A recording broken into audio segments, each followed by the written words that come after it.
Chapter 1. In the beginning, Elohim created the heavens and the earth. Now the earth was formless and empty. Darkness was on the surface of the deep. Elohim's spirit was hovering over the surface of the waters. Elohim said, "Let there be light." And there was light. Elohim saw the light and saw that it was good. Elohim divided the light from the darkness. Elohim called the light day, and the darkness he called night. There was evening and there was morning, the first day. Elohim said, "Let there be an expanse in the middle of the waters, and let it divide the waters from the waters." Elohim made the expanse, and divided the waters which were under the expanse from the waters which were above the expanse. And it was so. Elohim called the expanse sky. There was evening and there was morning, a second day. Elohim said, "Let the waters under the sky be gathered together to one place, and let the dry land appear." And it was so. Elohim called the dry land earth, and the gathering together of the waters he called seas. Elohim saw that it was good. Elohim said, "Let the earth yield grass, herbs yielding seed, and fruit trees bearing fruit after their kind, with its seed in it, on the earth." And it was so. The earth yielded grass, herbs yielding seed after their kind, and trees bearing fruit, with its seed in it, after their kind. And Elohim saw that it was good. There was evening and there was morning, a third day. Elohim said, "Let there be lights in the expanse of sky to divide the day from the night, and let them be for signs and for seasons and for days and years. And let them be for lights in the expanse of sky to give light on the earth." And it was so. Elohim made the two great lights, the greater light to rule the day, and the lesser light to rule the night. He also made the stars. Elohim set them in the expanse of sky to give light to the earth, and to rule over the day and over the night, and to divide the light from the darkness. Elohim saw that it was good. There was evening and there was morning, a fourth day. Elohim said, "Let the waters swarm with swarms of living creatures, and let birds fly above the earth in the open expanse of sky." Elohim created the large sea creatures, and every living creature that moves, with which the waters swarmed, after their kind, and every winged bird after its kind. Elohim saw that it was good. Elohim blessed them, saying, "Be fruitful and multiply, and fill the waters in the seas, and let birds multiply on the earth." There was evening and there was morning, a fifth day. Elohim said, "Let the earth produce living creatures after their kind, livestock, creeping things, and animals of the earth after their kind." And it was so. Elohim made the animals of the earth after their kind, and the livestock after their kind, and everything that creeps on the ground after its kind. Elohim saw that it was good. Elohim said, "Let us make man in our image, after our likeness, and let them have dominion over the fish of the sea, and over the birds of the sky, and over the livestock, and over all the earth, and over every creeping thing that creeps on the earth." Elohim created man in his own image. In Elohim's image he created him. Male and female he created them. Elohim blessed them. Elohim said to them, "Be fruitful, multiply, fill the earth and subdue it. Have dominion over the fish of the sea, over the birds of the sky, and over every living thing that moves on the earth." Elohim said, "Look, I have given you every herb yielding seed, which is on the surface of all the earth, and every tree which bears fruit yielding seed. It will be your food. To every animal of the earth, and to every bird of the sky, and to everything that creeps on the earth, in which there is life, I have given every green herb for food. And it was so. Elohim saw everything that he had made, and look, it was very good. There was evening and there was morning, a sixth day. Chapter 2. The heavens and the earth were finished, and all their vast array. On the seventh day, Elohim finished his work which he had made, and he rested on the seventh day from all his work which he had made. Elohim blessed the seventh day and made it holy, because he rested in it from all his work which he had created and made. This is the history of the generations of the heavens and of the earth, when they were created, in the day that Yahuah Elohim made the earth and the heavens. No plant of the field was yet in the earth, and no herb of the field had yet sprung up, for Yahuah Elohim had not caused it to rain on the earth. There was not a man to till the ground, but a mist went up from the earth, and watered the whole surface of the ground. Yahuah Elohim formed man from the dust of the ground, and breathed into his nostrils the breath of life, and man became a living soul. Yahuah Elohim planted a garden eastward in Eden, and there he put the man whom he had formed. Out of the ground Yahuah Elohim made every tree to grow that is pleasant to the sight and good for food, the tree of life also in the middle of the garden, and the tree of the knowledge of good and evil. A river went out of Eden to water the garden, and from there it was parted and became 4 heads. The name of the first is Pishon. This is the one which flows through the whole land of Havilah, where there is gold, and the gold of that land is good. There is aromatic resin and the onyx stone. The name of the second river is Gihon, the same river that flows through the whole land of Cush. The name of the third river is Hiddekel. This is the one which flows in front of Assyria. The fourth river is the Euphrates. Yahuah Elohim took the man and put him into the Garden of Eden to dress it and to keep it. Yahuah Elohim commanded the man, saying, "Of every tree of the garden you may freely eat, but of the tree of the knowledge of good and evil you shall not eat of it. For in the day that you eat of it, you will surely die." Yahuah Elohim said, "It is not good that the man should be alone. I will make him a helper suitable for him." Out of the ground, Yahuah Elohim formed every animal of the field and every bird of the sky, and brought them to the man to see what he would call them. Whatever the man called every living creature, that was its name. The man gave names to all livestock, and to the birds of the sky, and to every animal of the field. But for man there was not found a helper suitable for him. Yahuah Elohim caused a deep sleep to fall on the man, and he slept. And he took one of his ribs and closed up the flesh in its place. He made the rib, which Yahuah Elohim had taken from the man, into a woman, and brought her to the man. The man said, "This is now bone of my bones, and flesh of my flesh. She will be called woman, because she was taken out of man. Therefore a man will leave his father and his mother, and will join with his wife, and they will be one flesh. They were both naked, the man and his wife, and were not ashamed." Chapter 3. Now the serpent was more subtle than any animal of the field which Yahuah Elohim had made.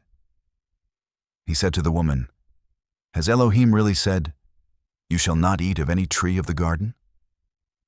The woman said to the serpent, "Of the fruit of the trees of the garden we may eat. But of the fruit of the tree which is in the middle of the garden, Elohim has said, 'You shall not eat of it, neither shall you touch it, lest you die.'" The serpent said to the woman, "You won't surely die.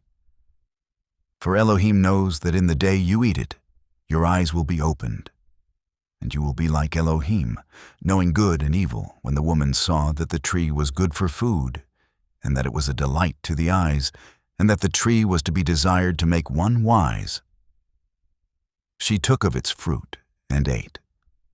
And she gave some to her husband with her, and he ate. The eyes of both of them were opened, and they knew that they were naked. They sewed fig leaves together and made themselves aprons. They heard the voice of Yahuah Elohim walking in the garden in the cool of the day. And the man and his wife hid themselves from the presence of Yahuah Elohim among the trees of the garden. Yahuah Elohim called to the man and said to him, "Where are you?" The man said, "I heard your voice in the garden, and I was afraid, because I was naked, and I hid myself." Elohim said, "Who told you that you were naked? Have you eaten from the tree that I commanded you not to eat from?" The man said, "The woman whom you gave to be with me, she gave me of the tree, and I ate." Yahuah Elohim said to the woman, "What is this you have done?" The woman said, "The serpent deceived me, and I ate." Yahuah Elohim said to the serpent, "Because you have done this, you are cursed above all livestock, and above every animal of the field. On your belly you shall go, and you shall eat dust all the days of your life. I will put enmity between you and the woman, and between your offspring and her offspring. He will bruise your head, and you will bruise his heel." To the woman he said, "I will greatly multiply your pain in childbirth. In pain you will bear children. Your desire will be for your husband, and he will rule over you." To Adam he said, "Because you have listened to your wife's voice, and have eaten of the tree of which I commanded you, saying, 'You shall not eat of it.' Cursed is the ground for your sake.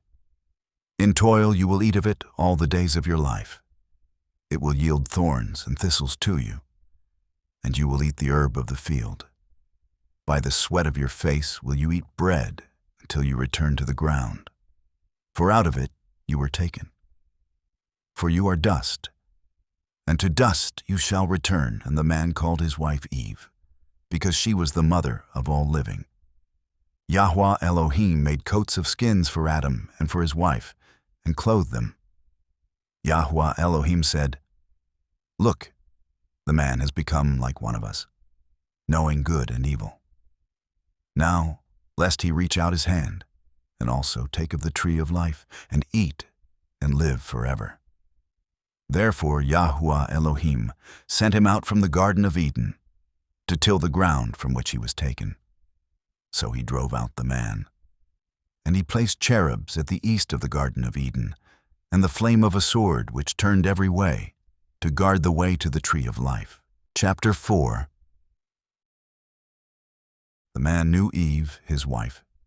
She conceived and gave birth to Cain, and said, "I have gotten a man with Yahuah's help."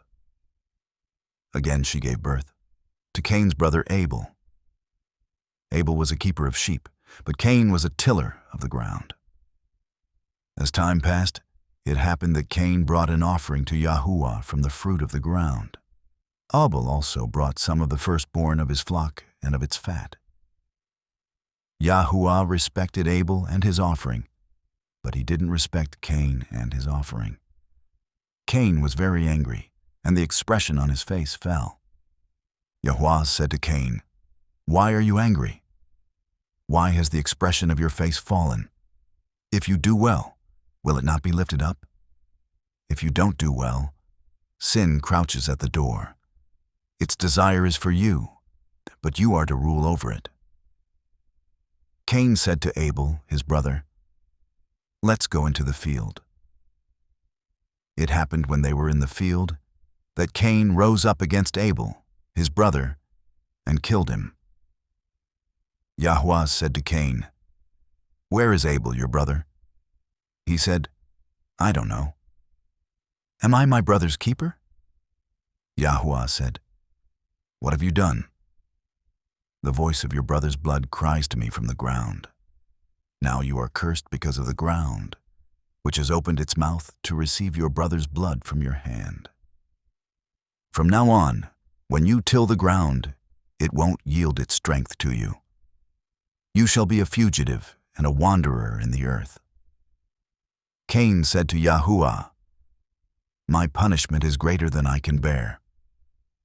Look, you have driven me out this day from the surface of the ground.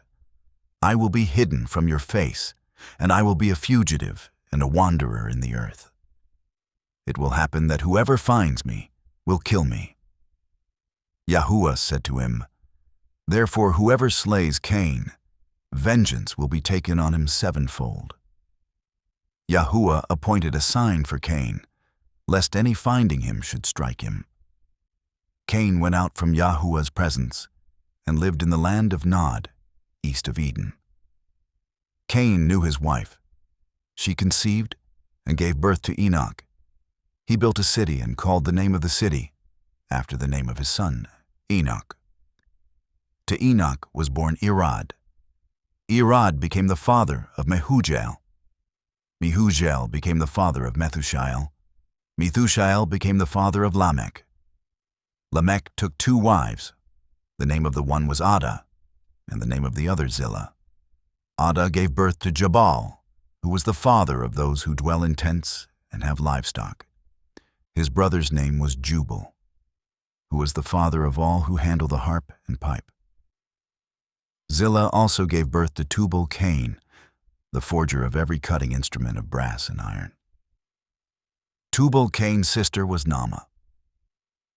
Lamech said to his wives, "Ada and Zillah, hear my voice. You wives of Lamech, listen to my speech, for I have slain a man for wounding me, a young man for bruising me. If Cain will be avenged 7 times, truly Lamech 77 times. Adam knew his wife again. She gave birth to a son and named him Seth. For Elohim has appointed me another child instead of Abel, for Cain killed him. There was also born a son to Seth, and he named him Enosh. Then men began to call on Yahuah's name." Chapter 5. This is the book of the generations of Adam. In the day that Elohim created man, he made him in Elohim's likeness. He created them male and female, and blessed them, and called their name Adam in the day when they were created. Adam lived 130 years, and became the father of a son in his own likeness, after his image, and named him Seth. The days of Adam after he became the father of Seth were 800 years, and he became the father of sons and daughters. All the days that Adam lived were 930 years. Then he died. Seth lived 105 years, and became the father of Enosh. Seth lived after he became the father of Enosh 807 years, and became the father of sons and daughters. All the days of Seth were 912 years. Then he died. Enosh lived 90 years, and became the father of Kenan. Enosh lived after he became the father of Kenan 815 years, and became the father of sons and daughters. All the days of Enosh were 905 years. Then he died. Kenan lived 70 years, and became the father of Mahalalel. Kenan lived after he became the father of Mahalalel 840 years, and became the father of sons and daughters. And all the days of Kenan were 910 years. Then he died. Mahalalel lived 65 years, and became the father of Jared. Mahalalel lived after he became the father of Jared 830 years, and became the father of sons and daughters. All the days of Mahalalel were 895 years. Then he died. Jared lived 162 years, and became the father of Enoch. Jared lived after he became the father of Enoch 800 years, and became the father of sons and daughters. All the days of Jared were 962 years. Then he died.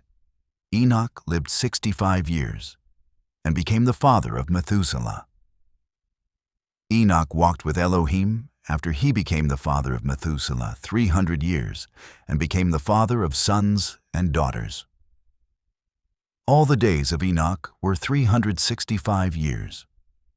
Enoch walked with Elohim, and he was not, for Elohim took him. Methuselah lived 187 years and became the father of Lamech. Methuselah lived after he became the father of Lamech 782 years and became the father of sons and daughters. All the days of Methuselah were 969 years. Then he died.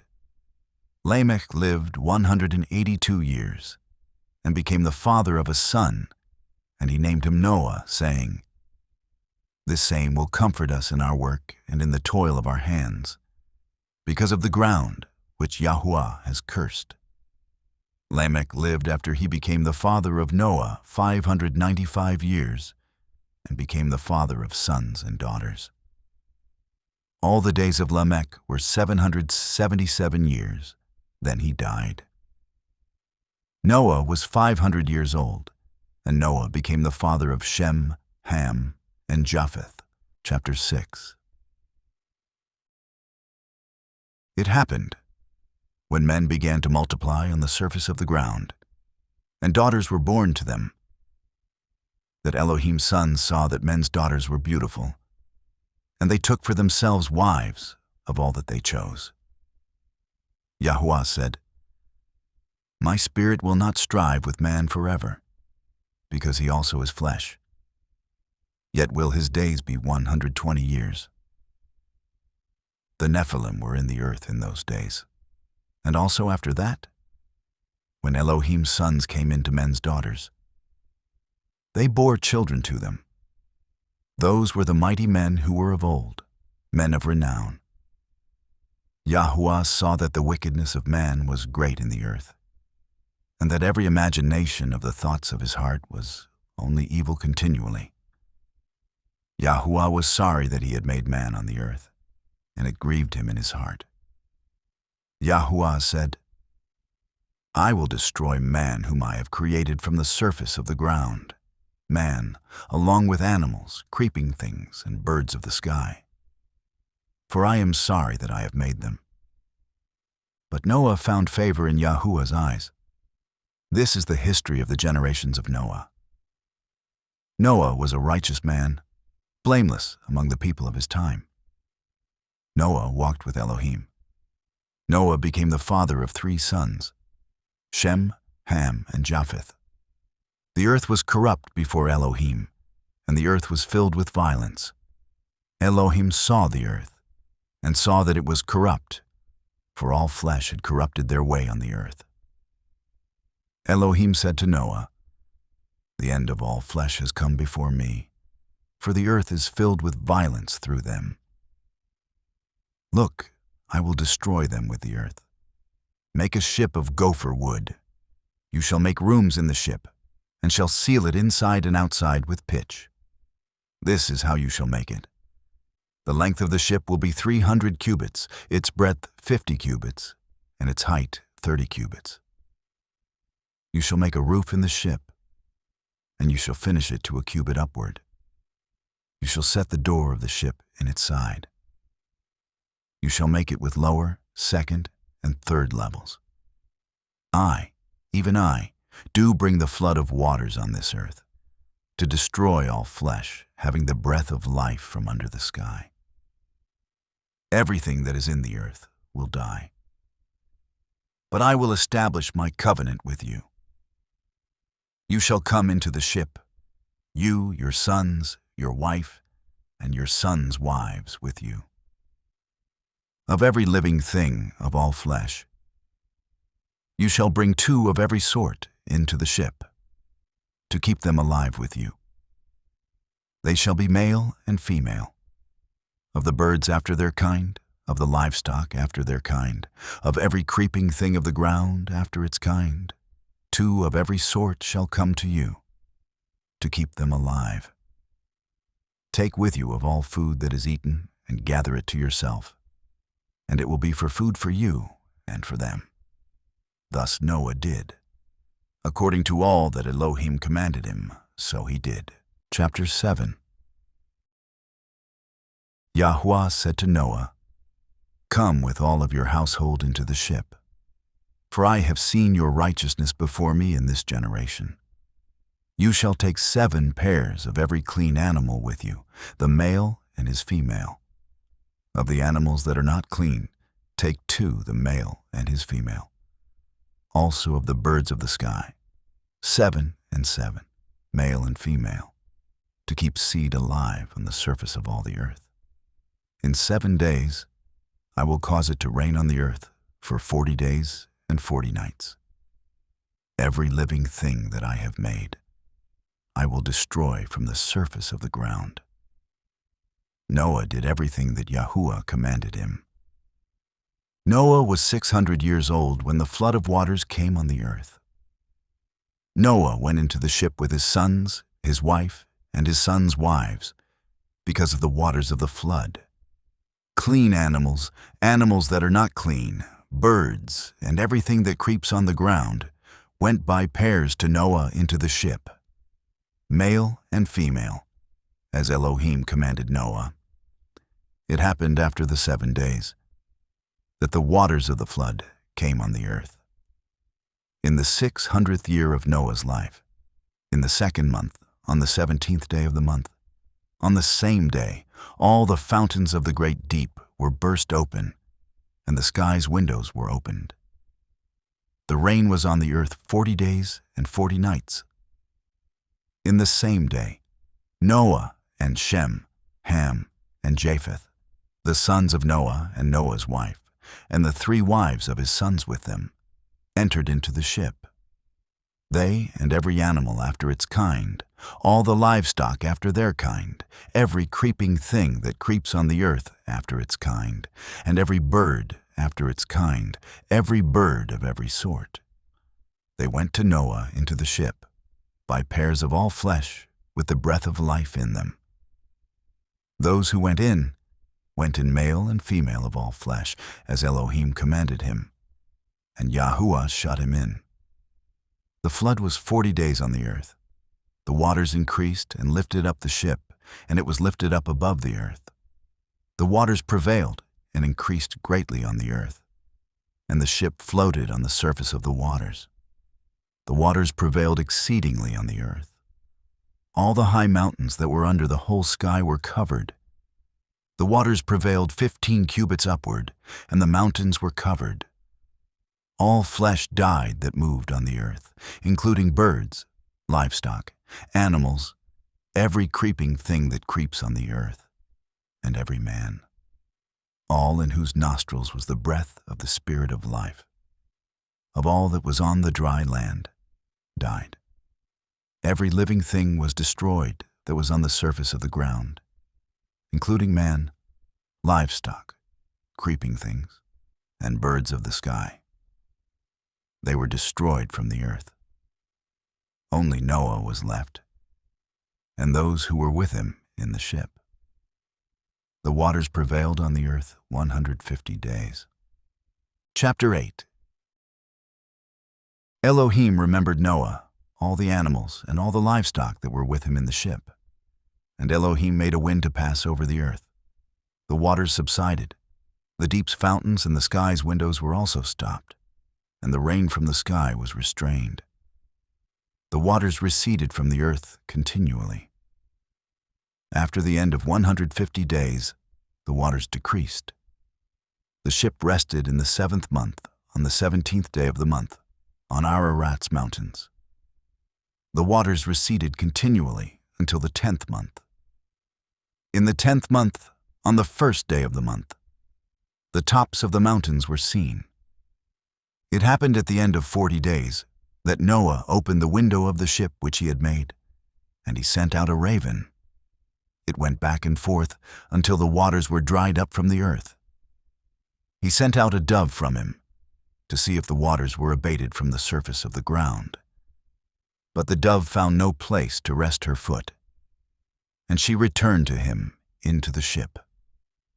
For the waters were on the surface of the whole earth, he put out his hand and took her and brought her to him into the ship. He stayed yet another 7 days, and again he sent the dove out of the ship. The dove came back to him at evening, and look, in her mouth was an olive leaf plucked off. So Noah knew that the waters were abated from the earth. He stayed yet another 7 days and sent out the dove, and she didn't return to him any more.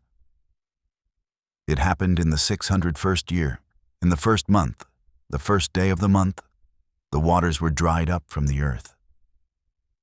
Noah removed the covering of the ship and looked. He saw that the surface of the ground was dried. In the second month, on the 27th day of the month, the earth was dry. Elohim spoke to Noah, saying, "Go out of the ship, you and your wife and your sons wives with you.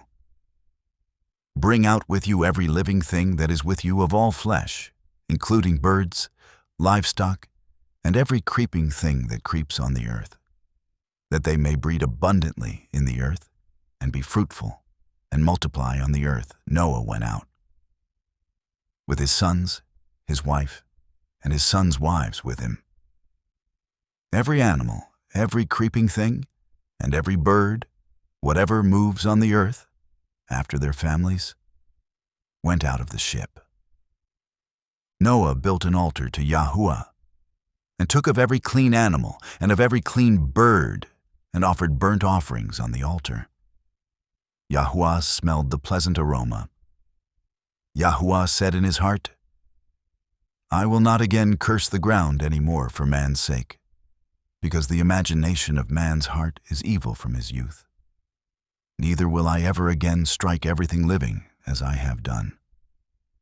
While the earth remains, seed time and harvest, and cold and heat, and summer and winter, and day and night shall not cease."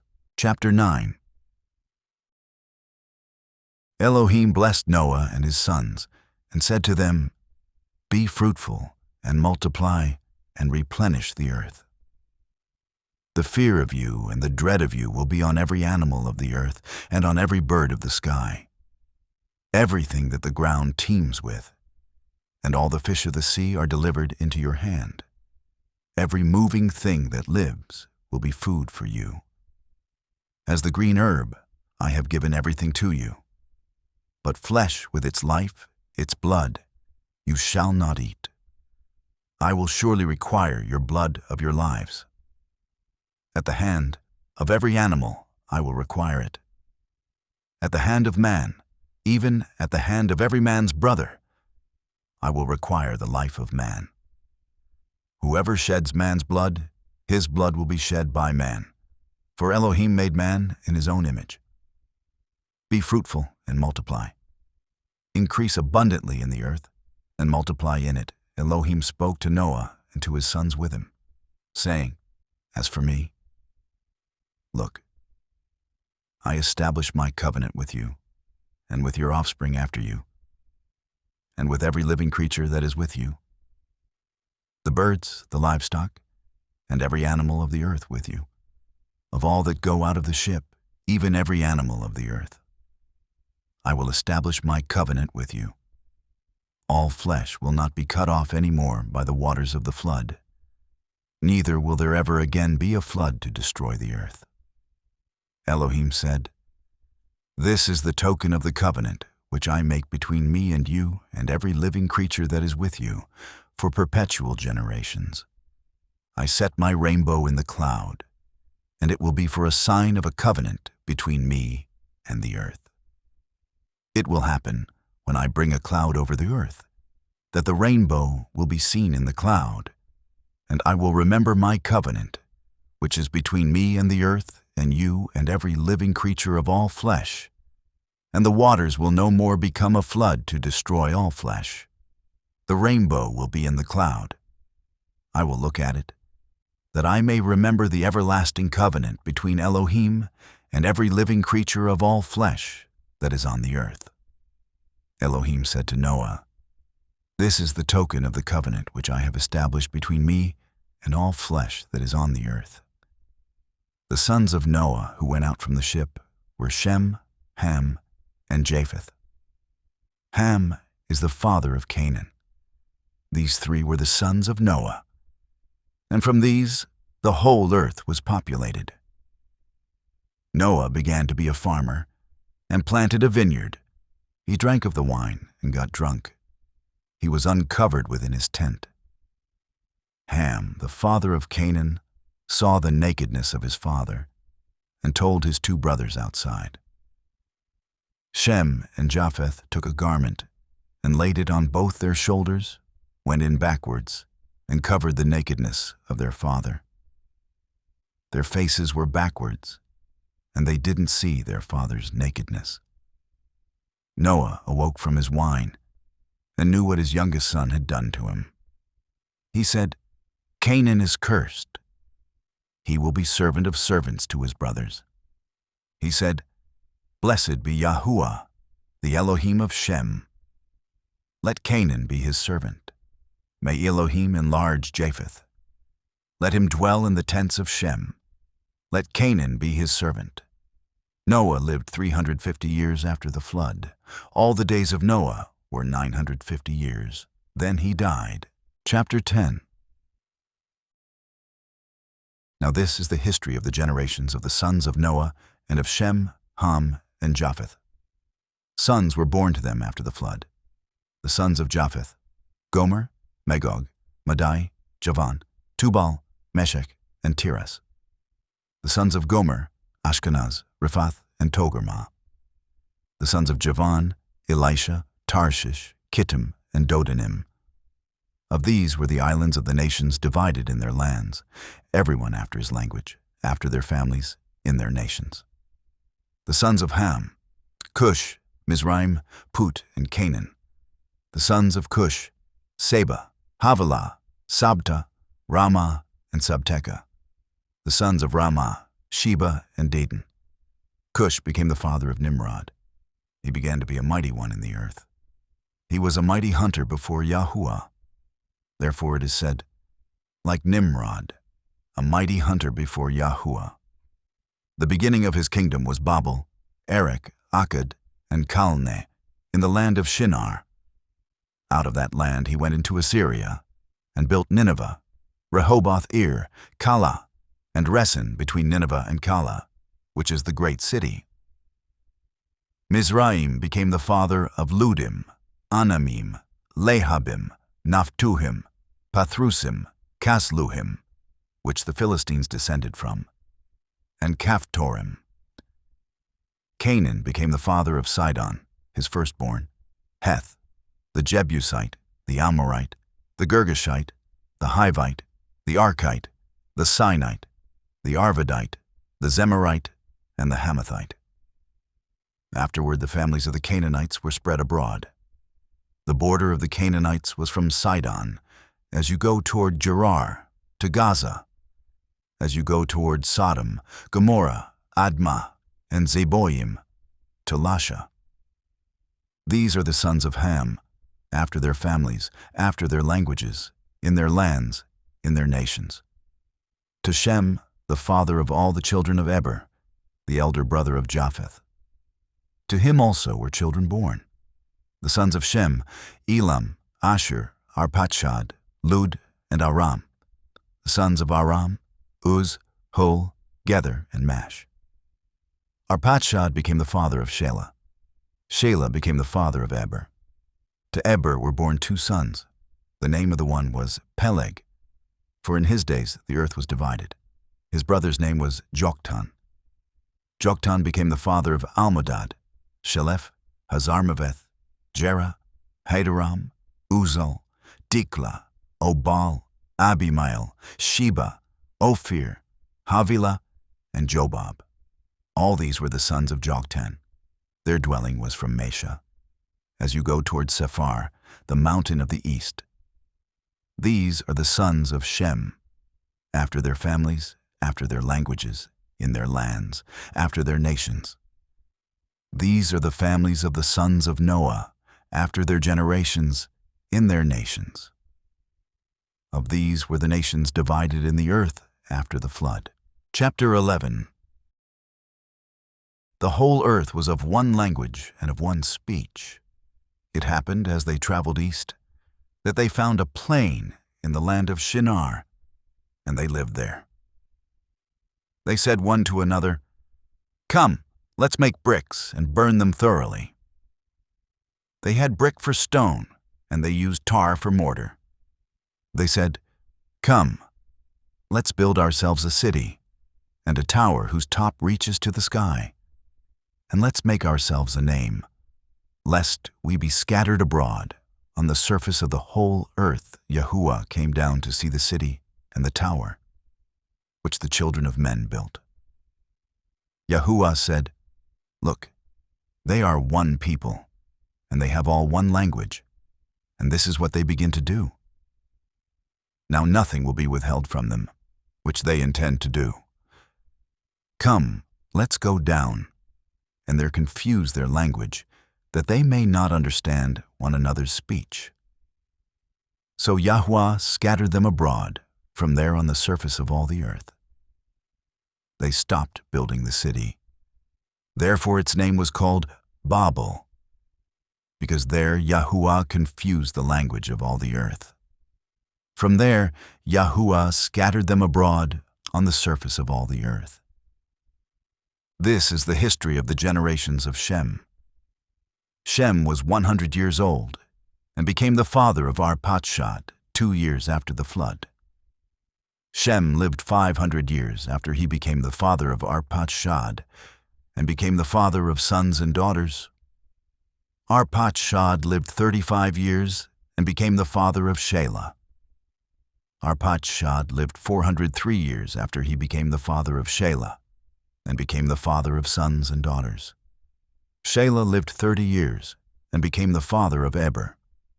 And Shelah lived 403 years after he became the father of Eber and became the father of sons and daughters. Eber lived 34 years and became the father of Peleg. Eber lived 430 years after he became the father of Peleg and became the father of sons and daughters.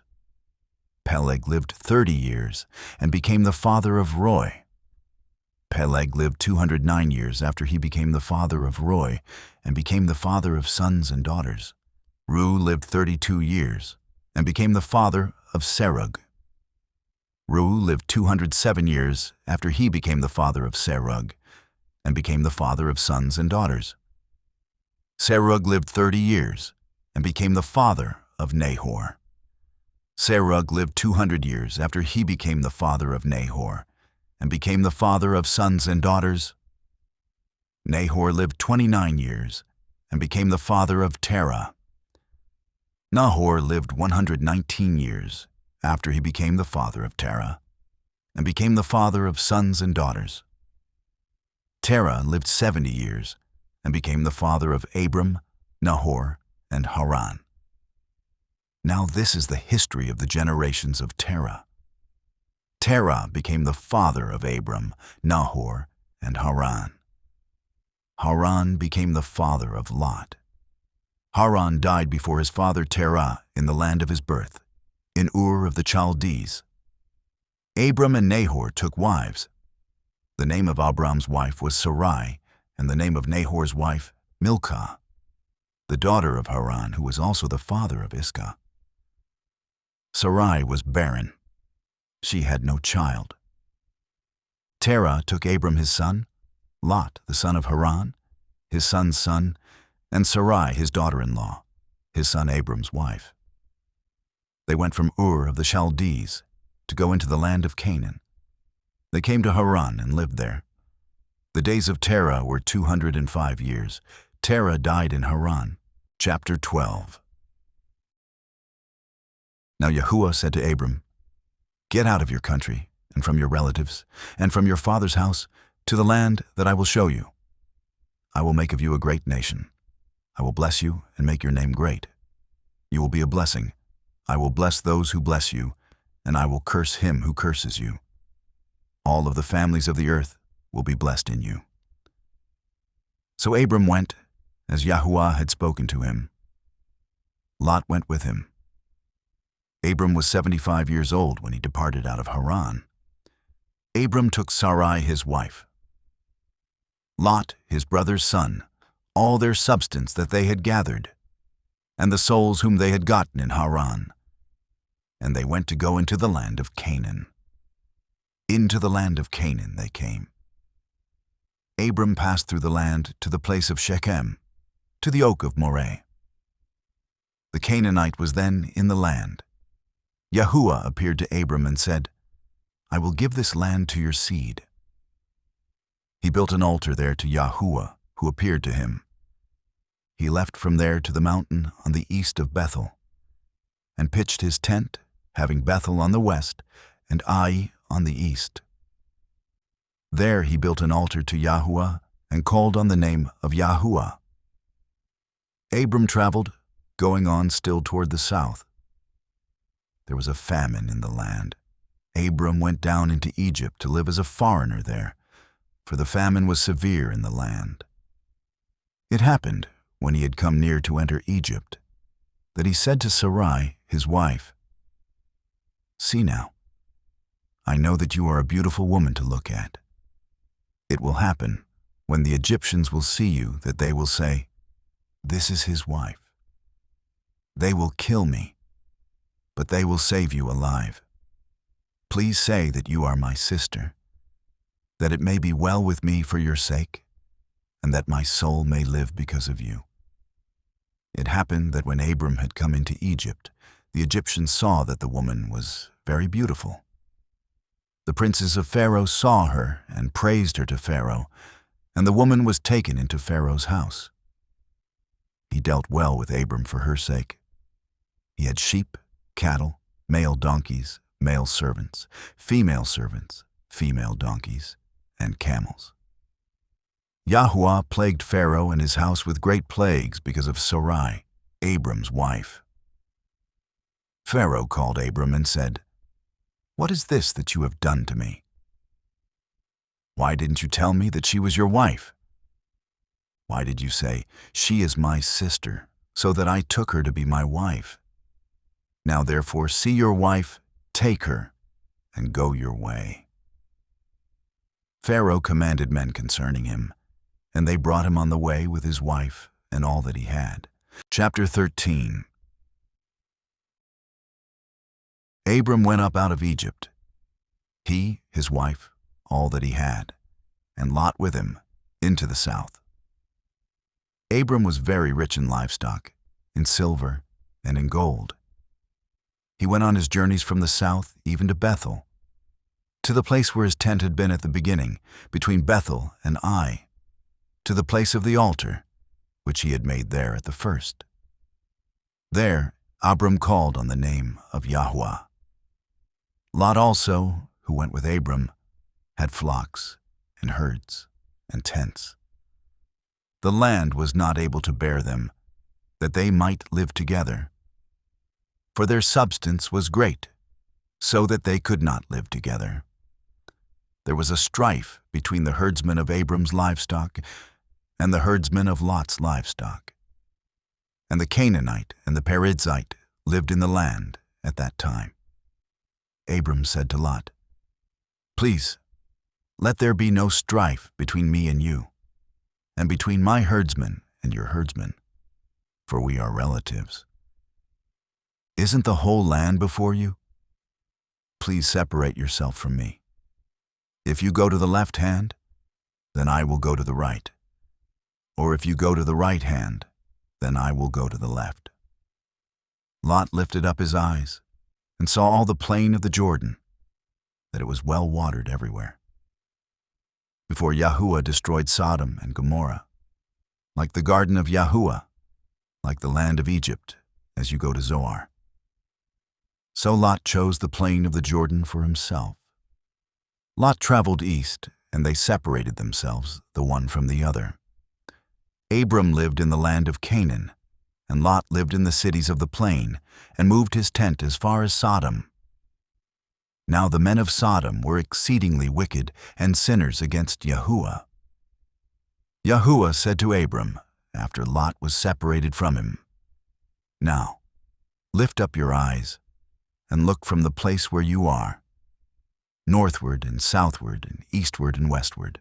For all the land which you see, I will give to you, and to your offspring forever. I will make your offspring as the dust of the earth, so that if a man can number the dust of the earth, then your seed may also be numbered. Arise, walk through the land in its length and in its breadth, for I will give it to you. Abram moved his tent, and came and lived by the oaks of Mamre, which are in Hebron, and built an altar there to Yahuah. Chapter 14. It happened in the days of Amraphel, king of Shinar, Arioch, king of Elasar, Chedorlaomer, king of Elam, and Tidal, king of Goyim, that they made war with Bera, king of Sodom, and with Bersha, king of Gomorrah, Shinab, king of Admah, and Shemeber, king of Zeboyim, and the king of Bela, the same as Zor. All these joined together in the valley of Siddim, the same as the Salt Sea. 12 years they served Chedorlaomer, and in the 13th year they rebelled. In the 14th year Chedorlaomer came, and the kings who were with him, and struck the Rephaim in Ashtaroth Karnaim, and the Zuzim in Ham, and the Emim in Shaveh Kiriathaim, and the Horites in their Mount Seir to Elparan, which is by the wilderness. They returned and came to En-Mishpat, the same as Kadesh, and struck all the country of the Amalekites, and also the Amorites, that lived in Hazazon Tamar, the king of Sodom, and the king of Gomorrah, and the king of Admah, and the king of Zeboim, and the king of Bela, and the same as Zoar, went out, and they set the battle in array against them in the valley of Siddim, against Chedorlaomer king of Elam, and Tidal king of Goyim, and Amraphel king of Shinar, and Arioch king of Elasar, 4 kings against the 5. Now the valley of Siddim was full of tar pits, and the kings of Sodom and Gomorrah fled, and they fell there, and those who remained fled to the hills. They took all the goods of Sodom and Gomorrah, and all their food, and went their way. They took Lot, Abram's brother's son, who lived in Sodom, and his goods, and departed. One who had escaped came and told Abram, the Hebrew. Now he lived by the oaks of Mamre, the Amorite, brother of Eshcol, and brother of Aner. And these were allies of Abram. When Abram heard that his relative was taken captive, he led out his trained men, born in his house, 318, and pursued as far as Dan. He divided himself against them by night, he and his servants, and struck them, and pursued them to Hobah, which is on the left hand of Damascus. He brought back all the goods, and also brought back his relative Lot, and his goods, and the women also, and the people. The king of Sodom went out to meet him, after his return from the slaughter of Chedorlaomer, and the kings who were with him, at the valley of Shaveh, that is, the king's valley. Melchizedek king of Salem brought out bread and wine, and he was priest of Elohim Most High. He blessed him, and said, Blessed be Abram of Elohim Most High, possessor of heaven and earth, and blessed be Elohim Most High, who has delivered your enemies into your hand. Abram gave him 1/10 of all. The king of Sodom said to Abram, Give me the people, and take the goods to yourself. Abram said to the king of Sodom, I have lifted up my hand to Yahuah, Elohim Most High, possessor of heaven and earth, that I will not take a thread, nor a sandal strap, nor anything that is yours, lest you should say, I have made Abram rich. I will accept nothing from you except that which the young men have eaten, and the portion of the men who went with me, Aner, Eshcol, and Mamre. Let them take their portion. Chapter 15. After these things, the word of Yahuah came to Abram in a vision, saying, Don't be afraid, Abram. I am your shield, your exceedingly great reward, Abram said. Yahuah, what will you give me, since I go childless? And he who will inherit my estate is Eliezer of Damascus? Abram said, Look, to me you have given no seed, and look, one born in my house is my heir. Look, the word of Yahuah came to him, saying, This man will not be your heir, but he who will come out of your own body will be your heir. Yahuah brought him outside and said, Look now toward the sky and count the stars, if you are able to count them. He said to Abram, So shall your seed be. He believed in Yahuah, and he reckoned it to him for righteousness. He said to him, I am Yahuah, who brought you out of Ur of the Chaldees, to give you this land to inherit it. He said, Yahuah, how will I know that I will inherit it? He said to him, Bring me a heifer 3 years old, a female goat 3 years old, a ram 3 years old, a turtle dove, and a young pigeon. He brought him all of these and divided them in the middle, and laid each half opposite the other. But he didn't divide the birds. The birds of prey came down on the carcasses, and Abram drove them away. When the sun was going down, a deep sleep fell on Abram. Now terror and great darkness fell on him. He said to Abram, Know for sure that your seed will live as foreigners in a land that is not theirs, and will serve them. They will afflict them 400 years. I will also judge that nation whom they will serve. Afterward they will come out with great wealth, but you will go to your fathers in peace. You will be buried in a good old age. In the 4th generation they will come here again, for the iniquity of the Amorite is not yet full. It happened that when the sun went down, and it was dark, look, a smoking furnace and a flaming torch passed between these pieces. In that day, Yahuah made a covenant with Abram, saying, To your seed I have given this land, from the river of Egypt to the great river, the river Euphrates. The Kenites, the Kenizzites, the Cadmonites, the Hittites, the Perizzites, the Rephaim, the Amorites, the Canaanites, the Girgashites, and the Jebusites. Chapter 16. Now Sarai, Abram's wife, bore him no children. She had a handmaid, an Egyptian, whose name was Hagar. Sarai said to Abram, See now, Yahuah has restrained me from bearing. Please go into my handmaid. It may be that I will obtain children by her. Abram listened to the voice of Sarai. Sarai, Abram's wife, took Hagar the Egyptian, her handmaid, after Abram had lived 10 years in the land of Canaan, and gave her to Abram her husband to be his wife. He went into Hagar, and she conceived. When she saw that she had conceived, her mistress was despised in her eyes. Sarai said to Abram, This wrong is your fault. I gave my handmaid into your bosom, and when she saw that she had conceived, I was despised in her eyes. Yahuah judge between me and you. But Abram said to Sarai, Look, your maid is in your hand. Do to her whatever is good in your eyes. Sarai dealt harshly with her, and she fled from her face. The angel of Yahuah found her by a fountain of water in the wilderness, by the fountain in the way to Shur. He said, Hagar, Sarai's handmaid, where did you come from? Where are you going? She said, I am fleeing from the face of my mistress Sarai. The angel of Yahuah said to her, Return to your mistress, and submit yourself under her hands.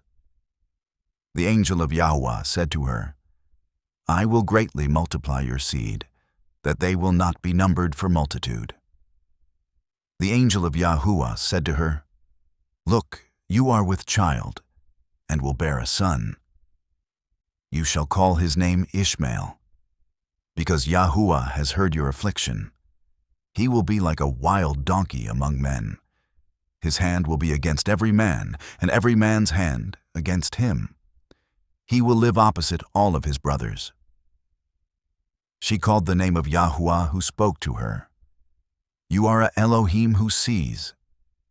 For she said, have I even stayed alive after seeing him? Therefore the well was called Bir Lahai Roi. Look, it is between Kadesh and Bered. Hagar bore a son for Abram.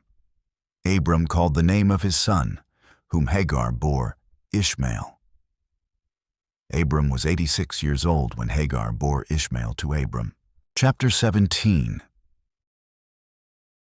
When Abram was 99 years old, Yahuah appeared to Abram and said to him, I am Elohim Almighty. Walk before me and be blameless. I will make my covenant between me and you, and will multiply you exceedingly. Abram fell on his face. Elohim talked with him, saying, As for me, look, my covenant is with you. You will be the father of a multitude of nations. Neither will your name any more be called Abram, but your name will be Abraham. For I have made you the father of a multitude of nations. I will make you exceedingly fruitful, and I will make nations of you. Kings will come out of you. I will establish my covenant between me and you and your seed after you throughout their generations for an everlasting covenant, to be a Elohim to you and to your seed after you. I will give to you and to your seed after you the land where you are traveling, all the land of Canaan, for an everlasting possession. I will be their Elohim. Elohim said to Abraham, As for you, you will keep my covenant, you and your seed after you throughout their generations. This is my covenant, which you shall keep between me and you and your seed after you. Every male among you shall be circumcised. You shall be circumcised in the flesh of your foreskin. It will be a token of the covenant between me and you. He who is 8 days old will be circumcised among you, every male throughout your generations. He who is born in the house, or bought with money from any foreigner who is not of your seed. He who is born in your house, and he who is bought with your money, must be circumcised. My covenant will be in your flesh for an everlasting covenant. The uncircumcised male who is not circumcised in the flesh of his foreskin, that soul shall be cut off from his people. He has broken my covenant. Elohim said to Abraham, As for Sarai, your wife, you shall not call her name Sarai, but her name will be Sarah. I will bless her, and moreover, I will give you a son by her. Yes, I will bless her, and she will be a mother of nations. Kings of peoples will come from her.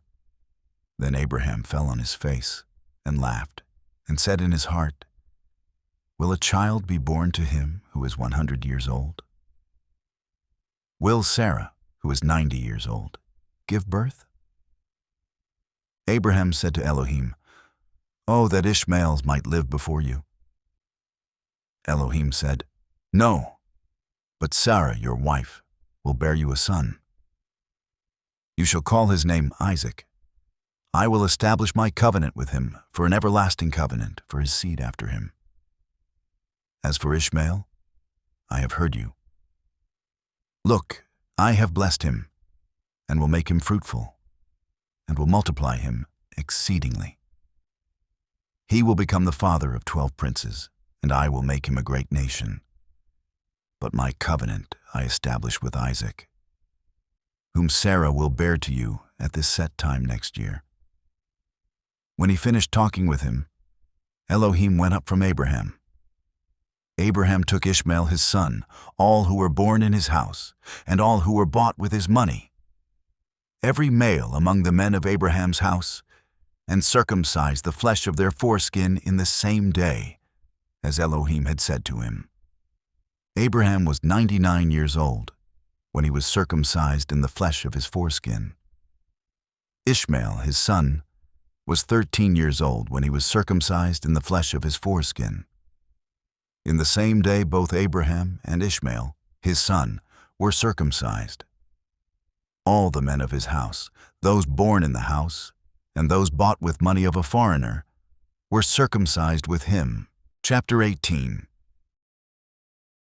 Yahuah appeared to him by the oaks of Mamre, as he sat in the tent door in the heat of the day. He lifted up his eyes and looked, and saw that 3 men stood opposite him. When he saw them, he ran to meet them from the tent door, and bowed himself to the earth, and said, "My master, if now I have found favor in your sight, please don't go away from your servant. Now let a little water be fetched, wash your feet, and rest yourselves under the tree. I will get a morsel of bread so you can refresh your heart. After that you may go your way, now that you have come to your servant." They said, "Very well, do as you have said." Abraham hurried into the tent to Sarah and said, "Quickly prepare 3 measures of fine meal, knead it, and make cakes." Abraham ran to the herd and fetched a tender and good calf and gave it to the servant. He hurried to dress it. He took butter, milk, and the calf which he had dressed and set it before them. He stood by them under the tree and they ate. They asked him, "Where is Sarah, your wife?" He said, "See, in the tent." He said, "I will certainly return to you when the season comes round. Look, Sarah, your wife, will have a son Sarah heard in the tent door, which was behind him." Now Abraham and Sarah were old, well advanced in age. Sarah had passed the age of childbearing. Sarah laughed within herself, saying, "After I have grown old, will I have pleasure, my master being old also?" Yahuah said to Abraham, "Why did Sarah laugh, saying, 'Will I really bear a child, yet I am old?' Is anything too hard for Yahuah? At the set time I will return to you, when the season comes round, and Sarah will have a son." Then Sarah denied, saying, "I didn't laugh," for she was afraid. He said, "No, but you did laugh." The men got up from there and looked toward Sodom. Abraham went with them to see them on their way. Yahuah said, "Will I hide from Abraham what I do? Since Abraham has surely become a great and mighty nation, and all the nations of the earth will be blessed in him. For I have known him, to the end that he may command his children and his household after him, that they may keep the way of Yahuah, to do righteousness and justice, to the end that Yahuah may bring on Abraham that which he has spoken of him." Yahuah said, "Because the cry of Sodom and Gomorrah is great, and because their sin is very grievous, I will go down now, and see whether their deeds are as bad as the reports which have come to me. If not, I will know the men turned from there and went toward Sodom." But Abraham stood yet before Yahuah. Abraham drew near and said, "Will you consume the righteous with the wicked? What if there are 50 righteous within the city? Will you consume and not spare the place for the 50 righteous who are in it? Be it far from you to do things like that, to kill the righteous with the wicked, so that the righteous should be like the wicked. May that be far from you. Shouldn't the judge of all the earth do right?" Yahuah said, "If I find in Sodom 50 righteous within the city, then I will spare all the place for their sake." Abraham answered, "See now, I have taken it on myself to speak to Yahuah, who am but dust and ashes. What if there will lack 5 of the 50 righteous? Will you destroy all the city for lack of 5? He said, "I will not destroy it if I find 45 there." He spoke to him yet again and said, What if there are 40 found there? He said, I will not do it for the 40's sake. He said, Oh, don't let Yahuah be angry, and I will speak. What if there are 30 found there? He said, I will not do it if I find 30 there. He said, See now, I have taken it on myself to speak to Yahuah. What if there are 20 found there? He said, I will not destroy it for the 20's sake. He said, Oh, don't let Yahuah be angry, and I will speak just once more. What if 10 are found there? He said, I will not destroy it for the 10's sake. Yahuah went his way as soon as he had finished communing with Abraham. And Abraham returned to his place. Chapter 19. The two angels came to Sodom at evening. Lot sat in the gate of Sodom. Lot saw them and got up to meet them.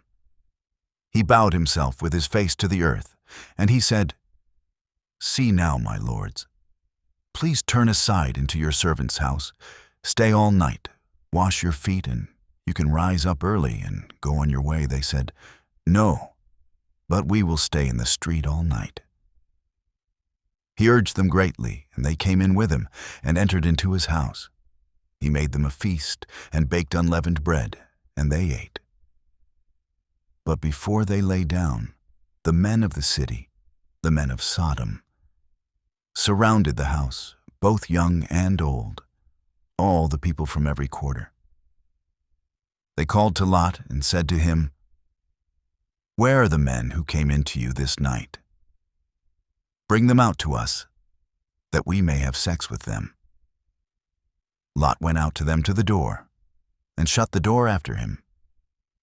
He said, Please, my brothers, don't act so wickedly. See now, I have 2 virgin daughters. Please let me bring them out to you, and you may do to them what seems good to you. Only don't do anything to these men, because they have come under the shadow of my roof. They said, Stand back. Then they said, This one fellow came in to live as a foreigner, and he appoints himself a judge. Now will we deal worse with you than with them? They pressed hard on the man Lot, and drew near to break the door. But the men reached out their hand, and brought Lot into the house to them, and shut the door. They struck the men who were at the door of the house with blindness, both small and great, so that they wearied themselves to find the door. The men said to Lot, Do you have anybody else here? Sons-in-law, your sons, your daughters, and whoever you have in the city, bring them out of the place. For we will destroy this place, because the outcry against them has grown great before Yahuah, that Yahuah has sent us to destroy it.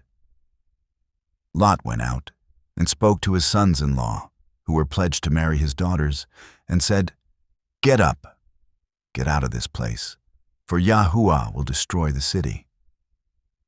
But he seemed to his sons-in-law to be joking.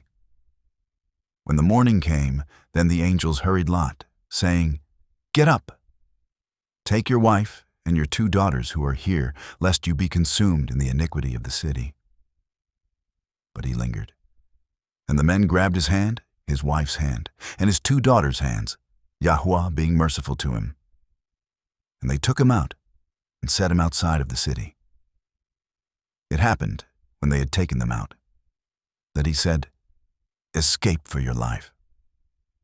Don't look behind you, and don't stay anywhere in the plain. Escape to the mountains, lest you be consumed. Lot said to them, Oh, not so, my master. See now, your servant has found favor in your sight, and you have magnified your loving kindness, which you have shown to me in saving my life. I can't escape to the mountain, lest evil overtake me, and I die. See now, this city is near to flee to, and it is a little one. Oh, let me escape there. Isn't it a little one? And my soul will live. He said to him, Look, I have granted your request concerning this thing also, that I will not overthrow the city of which you have spoken. Hurry, escape there, for I can't do anything until you get there." Therefore the name of the city was called Zoar.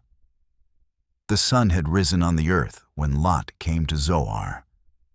Then Yahuah rained on Sodom and on Gomorrah sulfur and fire from Yahuah out of the sky. He overthrew those cities, all the plain, all the inhabitants of the cities, and that which grew on the ground. But his wife looked back from behind him, and she became a pillar of salt. Abraham got up early in the morning to the place where he had stood before Yahuah. He looked toward Sodom and Gomorrah and toward all the land of the plain, and looked and saw that the smoke of the land went up as the smoke of a furnace. It happened, when Elohim destroyed the cities of the plain, that Elohim remembered Abraham and sent Lot out of the middle of the overthrow, when he overthrew the cities in which Lot lived. Lot went up out of Zoar and lived in the mountain, and his 2 daughters with him, for he was afraid to live in Zoar. He lived in a cave with his 2 daughters. The firstborn said to the younger, "Our father is old, and there is not a man in the earth to come in to us in the way of all the earth. Come, let's make our father drink wine, and we will lie with him, that we may preserve our father's seed." They made their father drink wine that night, and the firstborn went in and lay with her father. He didn't know when she lay down, nor when she arose. It happened on the next day that the firstborn said to the younger, "Look, I lay last night with my father. Let us make him drink wine again tonight. You go in and lie with him, that we may preserve our father's seed." They made their father drink wine that night also. The younger went and lay with him. He didn't know when she lay down, nor when she got up. Thus both of Lot's daughters were with child by their father. The firstborn bore a son and named him Moab. He is the father of the Moabites to this day. The younger also bore a son, and called his name Ben-Ami. He is the father of the children of Ammon to this day. Chapter 20. Abraham traveled from there toward the land of the south, and lived between Kadesh and Shur. He lived as a foreigner in Gerar. Abraham said about Sarah his wife, "She is my sister." Abimelech king of Gerar sent, and took Sarah. But Elohim came to Abimelech in a dream of the night, and said to him, "Look, you are a dead man, because of the woman whom you have taken, for she is a man's wife." Now Abimelech had not come near her. He said, "Yahuah, will you kill even a righteous nation?" Didn't he tell me, "She is my sister"? Even she herself said, "He is my brother." In the integrity of my heart and the innocence of my hands have I done this.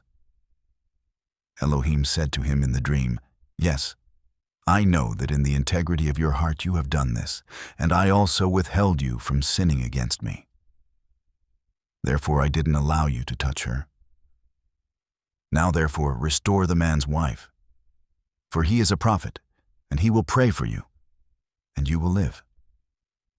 If you don't restore her, know for sure that you will die, you and all who are yours." Abimelech rose early in the morning, and called all his servants, and told all these things in their ear.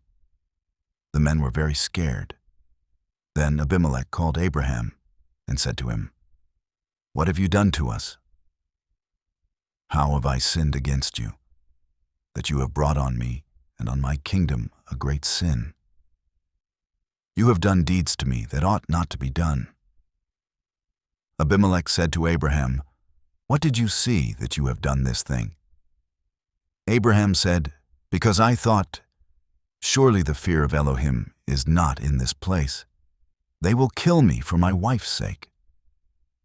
Besides, she is indeed my sister, the daughter of my father, but not the daughter of my mother, and she became my wife. It happened, when Elohim caused me to wander from my father's house, that I said to her, "This is your kindness which you shall show to me. Everywhere that we go, say of me, he is my brother." Abimelech took sheep and cattle, male servants and female servants, and gave them to Abraham, and restored Sarah, his wife, to him. Abimelech said, "Look, my land is before you. Dwell where it pleases you." To Sarah he said, "Look, I have given your brother 1,000 pieces of silver. Look, it is for you a covering of the eyes to all that are with you. In front of all you are vindicated." Abraham prayed to Elohim. Elohim healed Abimelech and his wife and his female servants, and they bore children.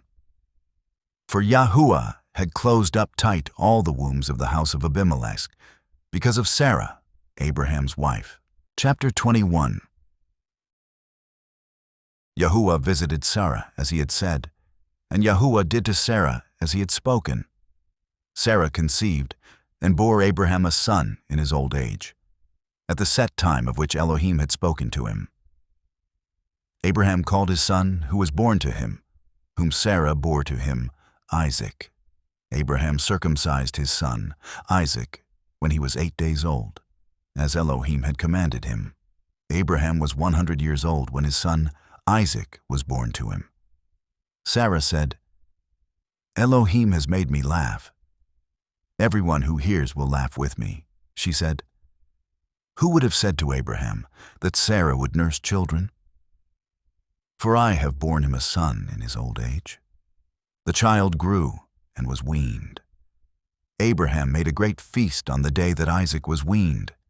Sarah saw the son of Hagar the Egyptian, whom she had borne to Abraham, mocking.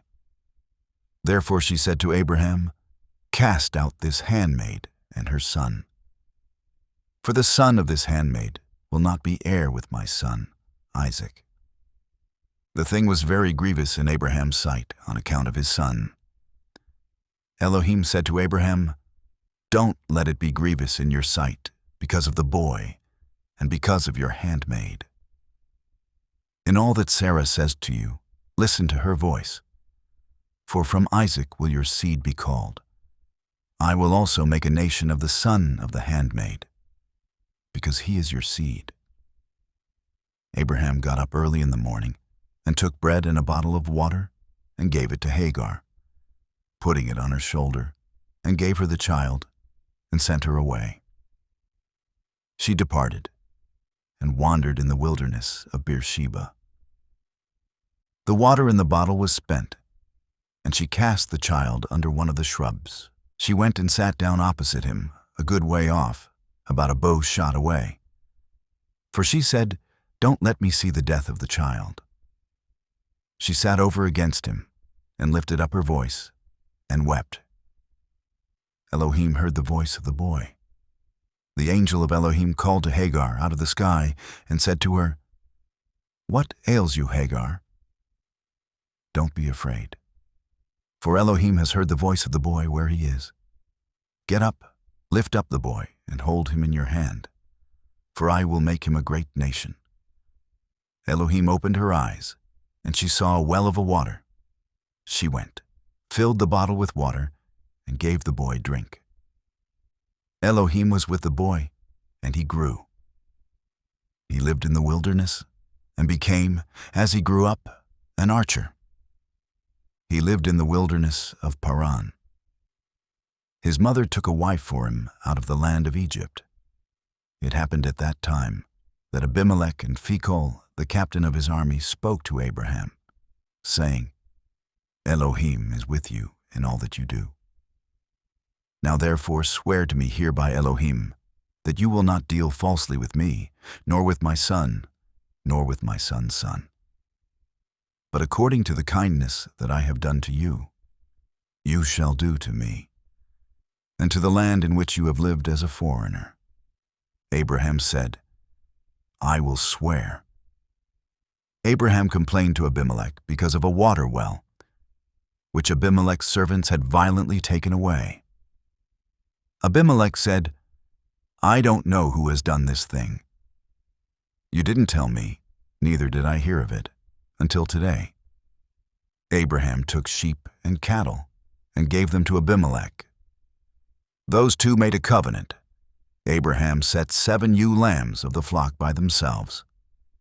Abimelech said to Abraham, "What do these 7 ewe lambs which you have set by themselves mean?" He said, "You shall take these 7 ewe lambs from my hand, that it may be a witness to me that I have dug this well." Therefore he called that place Beersheba, because they both swore there. So they made a covenant at Beersheba. Abimelech got up with Phicol, the captain of his army, and they returned into the land of the Philistines. Abraham planted a tamarisk tree in Beersheba, and called there on the name of Yahuah, the everlasting Elohim.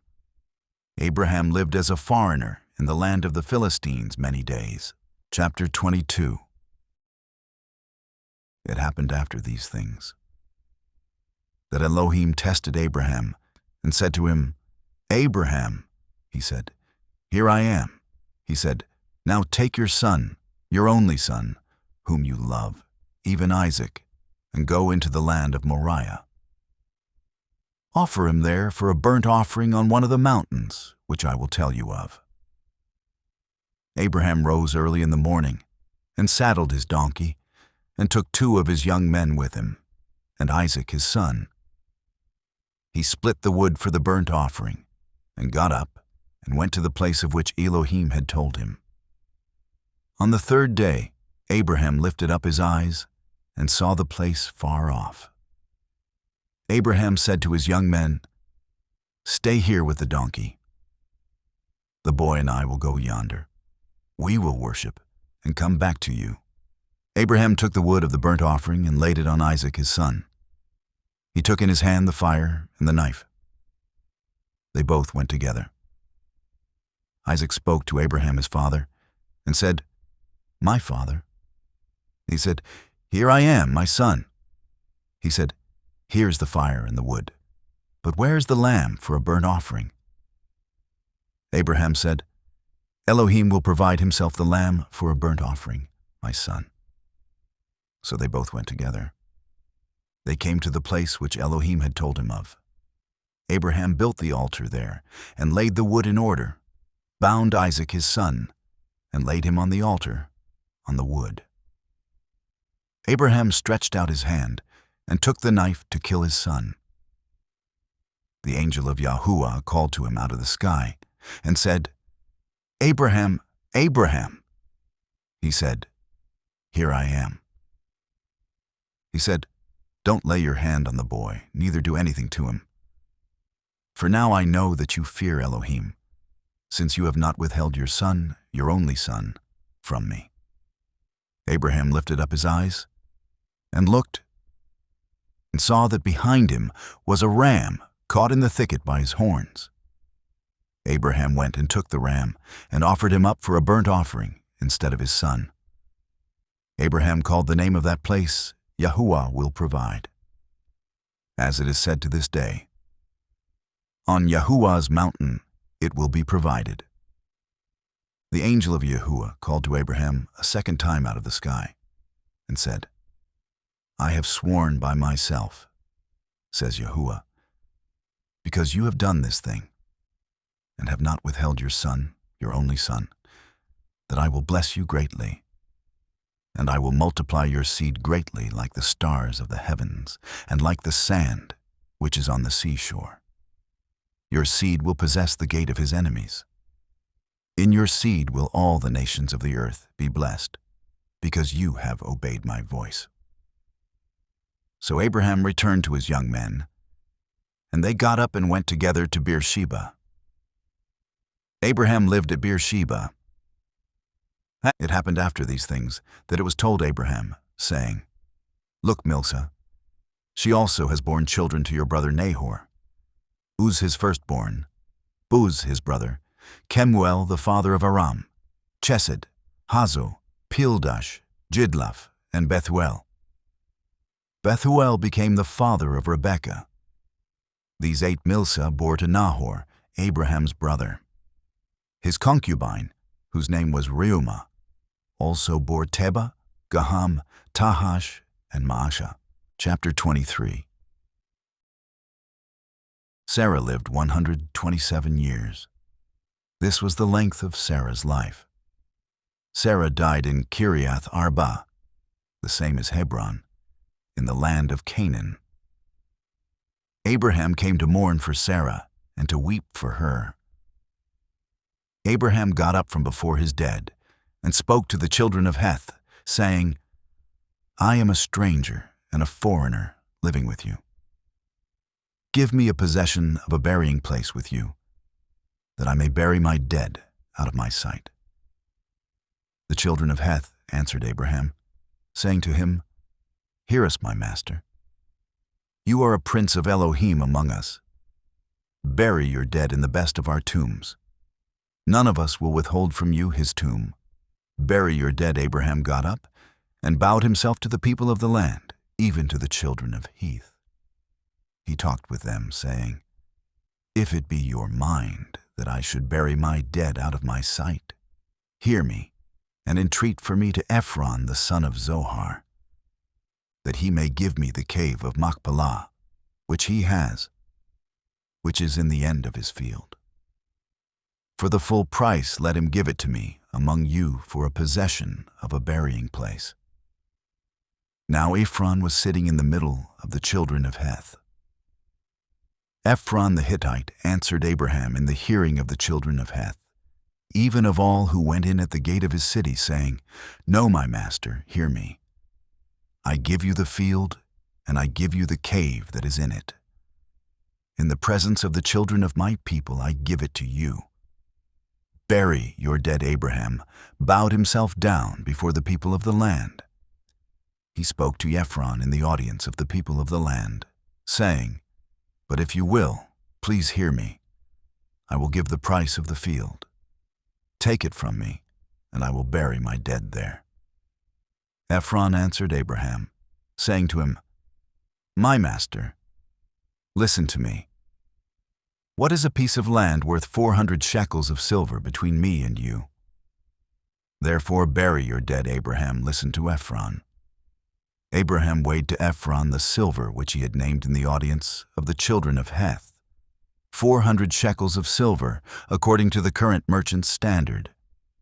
So the field of Ephron, which was in Machpelah, which was before Mamre, the field, the cave which was in it, and all the trees that were in the field, that were in all of its borders, were deeded to Abraham for a possession in the presence of the children of Heth, before all who went in at the gate of his city. After this, Abraham buried Sarah his wife in the cave of the field of Machpelah, before Mamre, that is Hebron, in the land of Canaan. The field and the cave that is in it were deeded to Abraham for a possession of a burying place by the children of Heth. Chapter 24. Abraham was old and well stricken in age. Yahuah had blessed Abraham in all things. Abraham said to his servant, the elder of his house, who ruled over all that he had, Please put your hand under my thigh. I will make you swear by Yahuah, the Elohim of heaven and the Elohim of the earth, that you shall not take a wife for my son of the daughters of the Canaanites, among whom I live. But you shall go to my country and to my relatives, and take a wife for my son Isaac. The servant said to him, What if the woman isn't willing to follow me to this land? Must I bring your son again to the land you came from? Abraham said to him, Beware that you don't bring my son there again. Yahuah, the Elohim of heaven, who took me from my father's house and from the land of my birth, who spoke to me and who swore to me, saying, I will give this land to your seed. He will send his angel before you, and you shall take a wife for my son from there. If the woman isn't willing to follow you, Then you shall be clear from this, my oath. Only you shall not bring my son there again." The servant put his hand under the thigh of Abraham his master, and swore to him concerning this matter. The servant took 10 camels of his master's camels, and departed, having a variety of good things of his master's with him. He arose and went to Mesopotamia, to the city of Nahor. He made the camels kneel down outside the city by the well of water at the time of evening, the time that women go out to draw water. He said, "Yahuah, the Elohim of my master Abraham, please give me success this day, and show kindness to my master Abraham. Look, I am standing by the spring of water. The daughters of the men of the city are coming out to draw water. Let it happen that the young lady to whom I will say, 'Please let down your pitcher, that I may drink,' and she will say, 'Drink, and I will also give your camels a drink,' let her be the one you have appointed for your servant Isaac. By this I will know that you have shown kindness to my master." It happened, before he had finished speaking, that look, Rebekah came out, who was born to Bethuel the son of Milcah, the wife of Nahor, Abraham's brother, with her pitcher on her shoulder. The young lady was very beautiful to look at. A virgin, neither had any man known her. She went down to the spring, filled her pitcher, and came up. The servant ran to meet her and said, "Please give me a drink, a little water from your pitcher." She said, "Drink, my master." She hurried and let down her pitcher on her hand, and gave him drink. When she had done giving him drink, she said, "I will also draw for your camels, until they have done drinking." She hurried and emptied her pitcher into the trough, and ran again to the well to draw, and drew for all his camels. The man looked steadfastly at her, remaining silent, to know whether Yahuah had made his journey prosperous or not. It happened, as the camels had done drinking, that the man took a golden ring of 1/2 shekel weight, and 2 bracelets for her hands of 10 shekels weight of gold, and said, "Whose daughter are you? Please tell me, is there room in your father's house for us to lodge in?" She said to him, "I am the daughter of Bethuel the son of Milcah, whom she bore to Nahor." She said moreover to him, "We have both straw and provender enough, and room to lodge in." The man bowed his head and worshipped Yahuah. He said, "Blessed be Yahuah, the Elohim of my master Abraham, who has not forsaken his loving kindness and his truth toward my master. As for me, Yahuah has led me in the way to the house of my master's relatives." The young lady ran and told her mother's house about these words. Rebekah had a brother, and his name was Laban. Laban ran out to the man, to the spring. It happened, when he saw the ring and the bracelets on his sister's hands, and when he heard the words of Rebekah, his sister, saying, "This is what the man said to me," that he came to the man. Look, he was standing by the camels at the spring. He said, "Come in, you blessed of Yahuah. Why do you stand outside? For I have prepared the house and room for the camels." The man came into the house, and he unloaded the camels. He gave straw and provender for the camels, and water to wash his feet and the feet of the men who were with him. Food was set before him to eat. But he said, "I will not eat until I have told my message." He said, "Speak on." He said, "I am Abraham's servant. Yahuah has blessed my master greatly. He has become great. He has given him flocks and herds, silver and gold, male servants and female servants, and camels and donkeys. Sarah, my master's wife, bore a son to my master when she was old. He has given all that he has to him. My master made me swear, saying, "You shall not take a wife for my son of the daughters of the Canaanites, in whose land I live. But you shall go to my father's house and to my relatives, and take a wife for my son." I asked my master, "What if the woman will not follow me?" He said to me, "Yahuah, before whom I walk, will send his angel with you, and prosper your way. You shall take a wife for my son of my relatives, and of my father's house. Then will you be clear from my oath when you come to my relatives. If they don't give her to you, you shall be clear from my oath." I came this day to the spring and said, "Yahuah, the Elohim of my master Abraham, if now you do prosper my way, which I go. Look, I am standing by this spring of water. Let it happen that the maiden who comes out to draw, to whom I will say, 'Please give me a little water from your pitcher to drink,' and she will tell me, 'Drink, and I will also draw for your camels.' Let her be the woman whom Yahuah has appointed for my master's son." Before I had finished speaking in my heart, look, Rebekah came out with her pitcher on her shoulder. She went down to the spring and drew. I said to her, "Please let me drink." She hurried and let down her pitcher from her shoulder and said, "Drink, and I will also give your camels a drink." So I drank, and she also gave the camels a drink.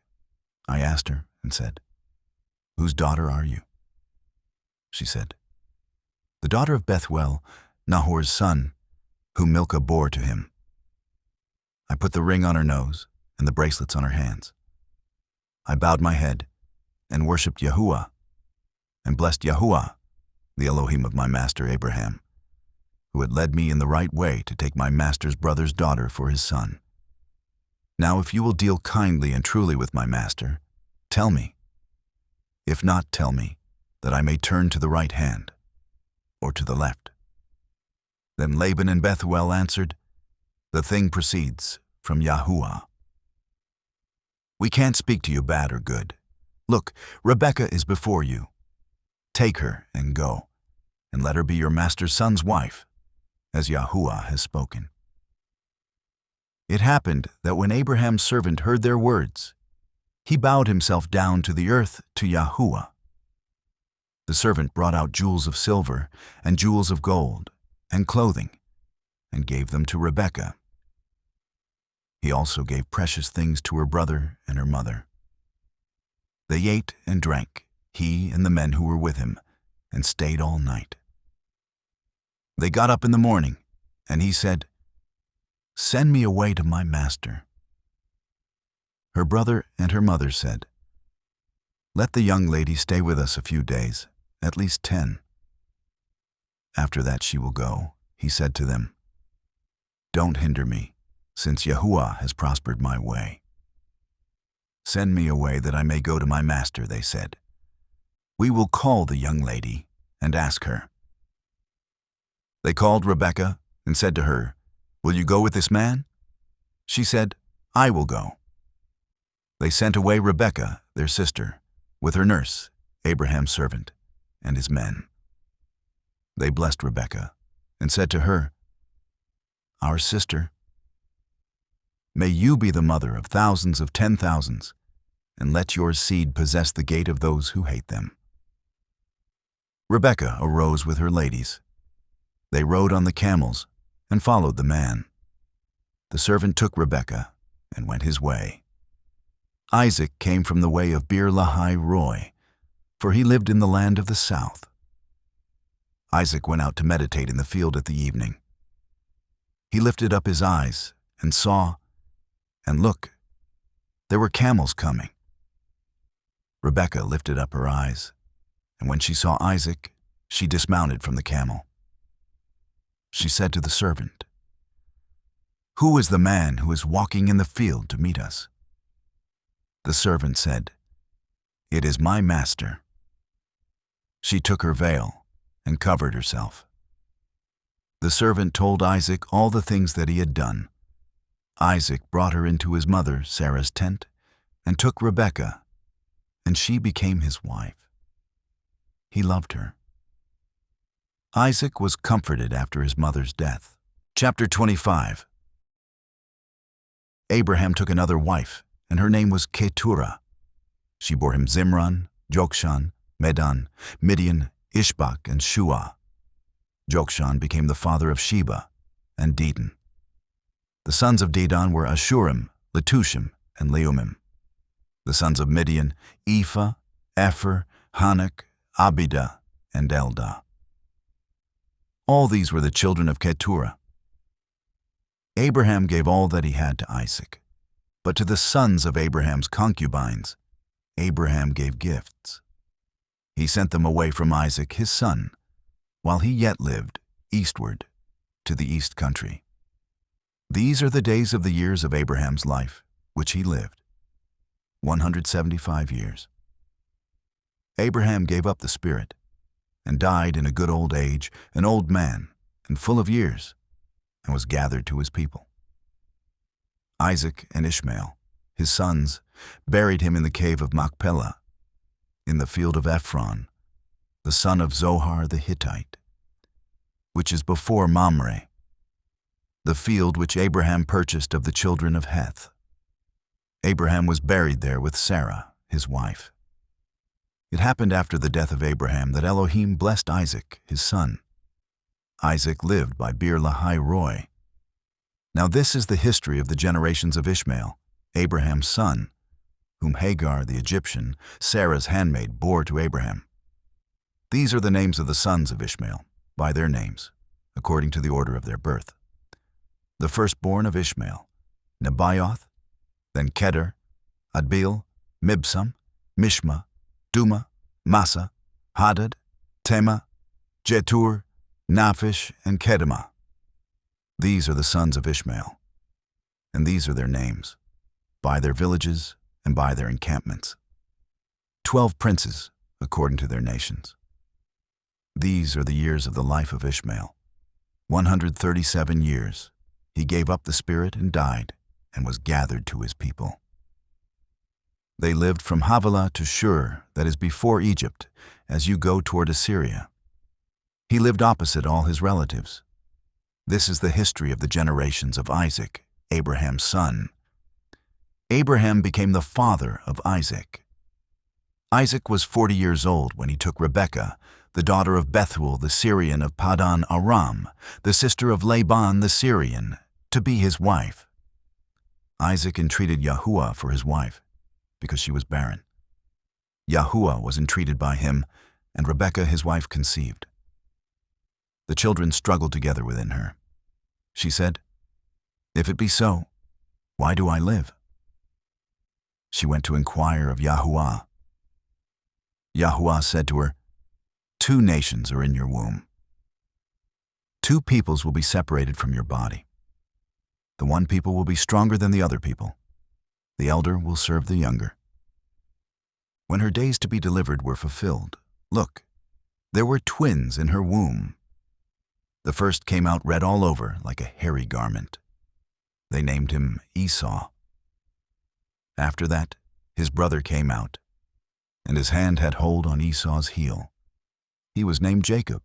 Isaac was 60 years old when she bore them. The boys grew. Esau was a skillful hunter, a man of the field. Jacob was a quiet man, living in tents. Now Isaac loved Esau, because he ate his venison. Rebekah loved Jacob. Jacob boiled stew.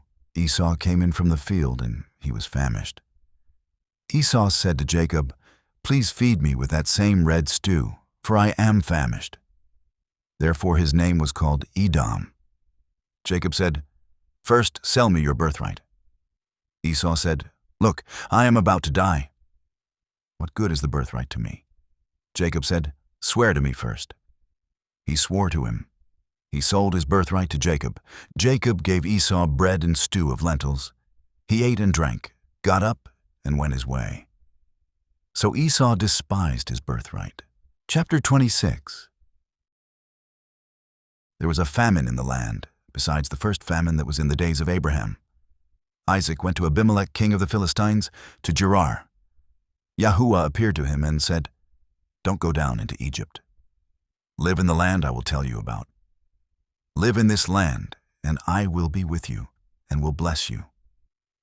For to you and to your seed I will give all these lands, and I will establish the oath which I swore to Abraham your father.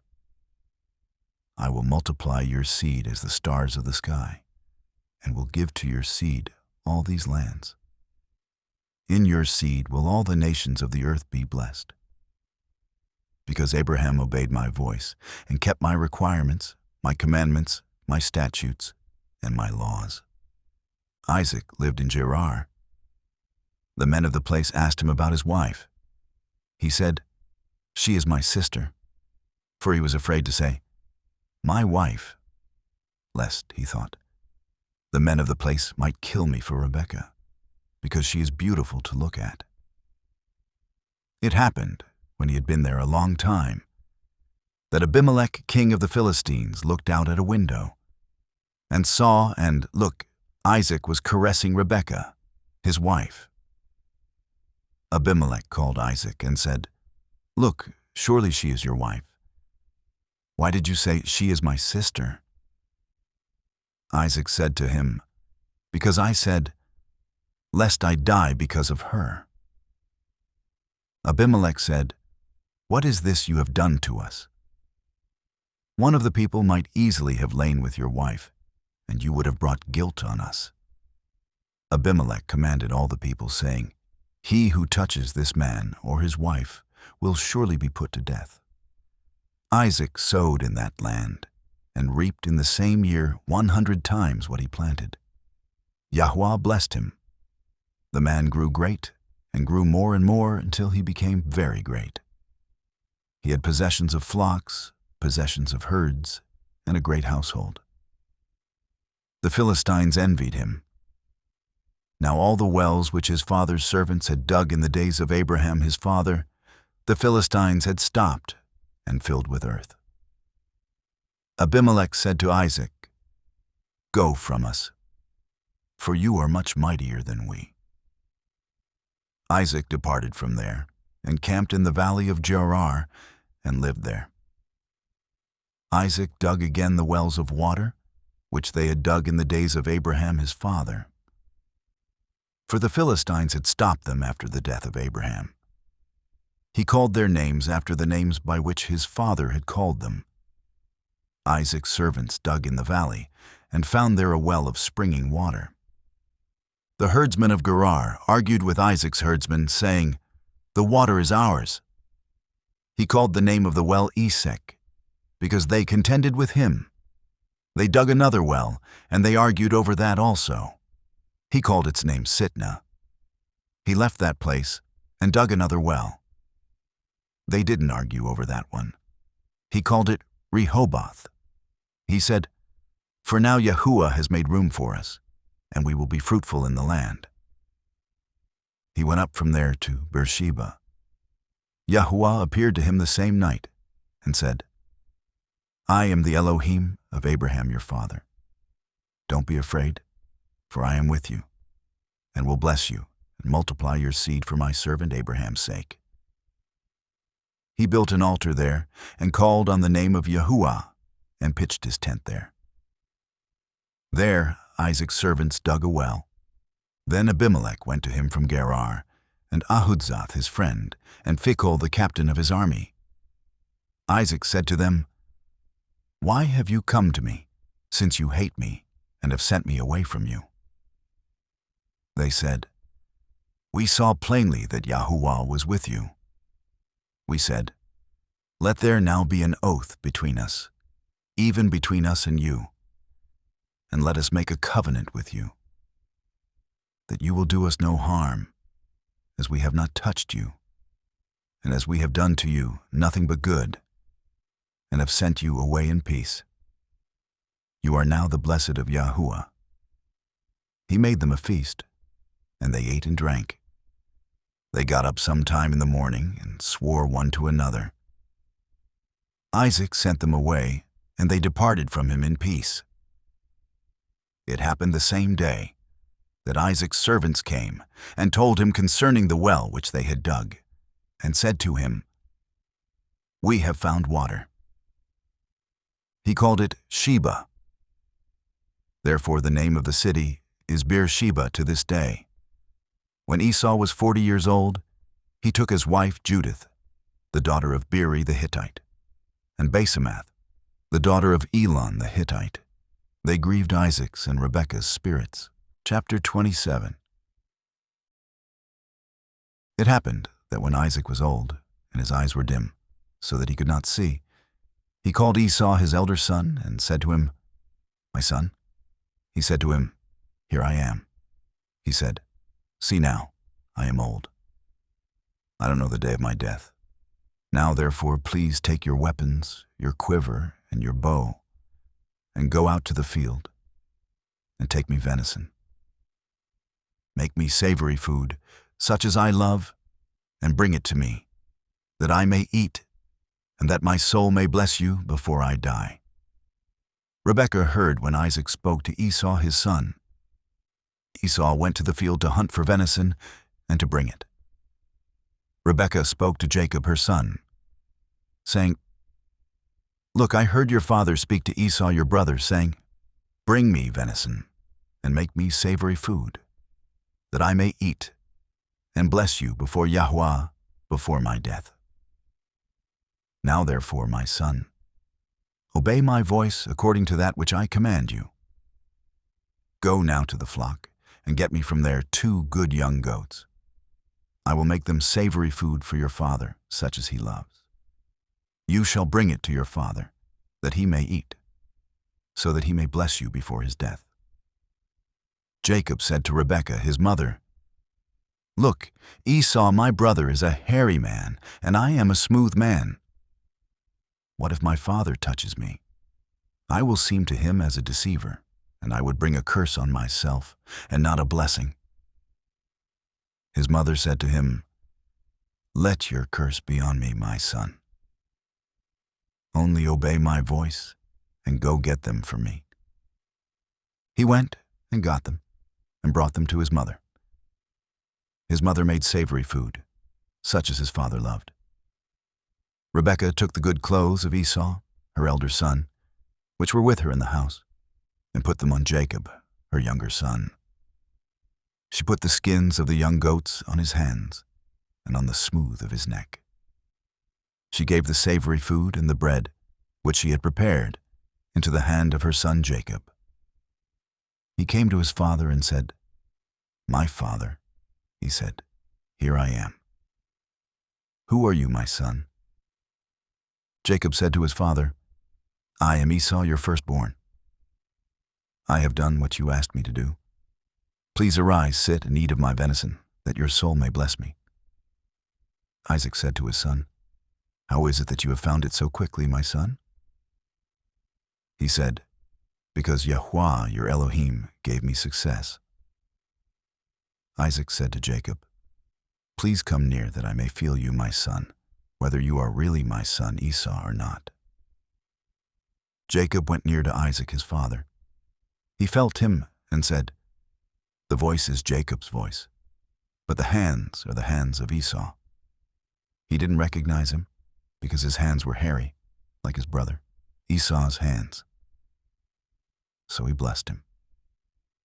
He said, "Are you really my son Esau?"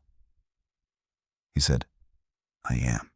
He said, "Bring it near to me, and I will eat of my son's venison, that my soul may bless you."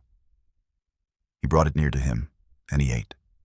He brought him wine, and he drank. His father Isaac said to him, "Come near now and kiss me, my son." He came near and kissed him. He smelled the smell of his clothing and blessed him and said, "Look, the smell of my son is as the smell of a field which Yahuah has blessed. Elohim give you of the dew of the sky, of the fatness of the earth, and plenty of grain and new wine. Let peoples serve you, and nations bow down to you. Rule over your brothers. Let your mother's sons bow down to you. Cursed be everyone who curses you. Blessed be everyone who blesses you."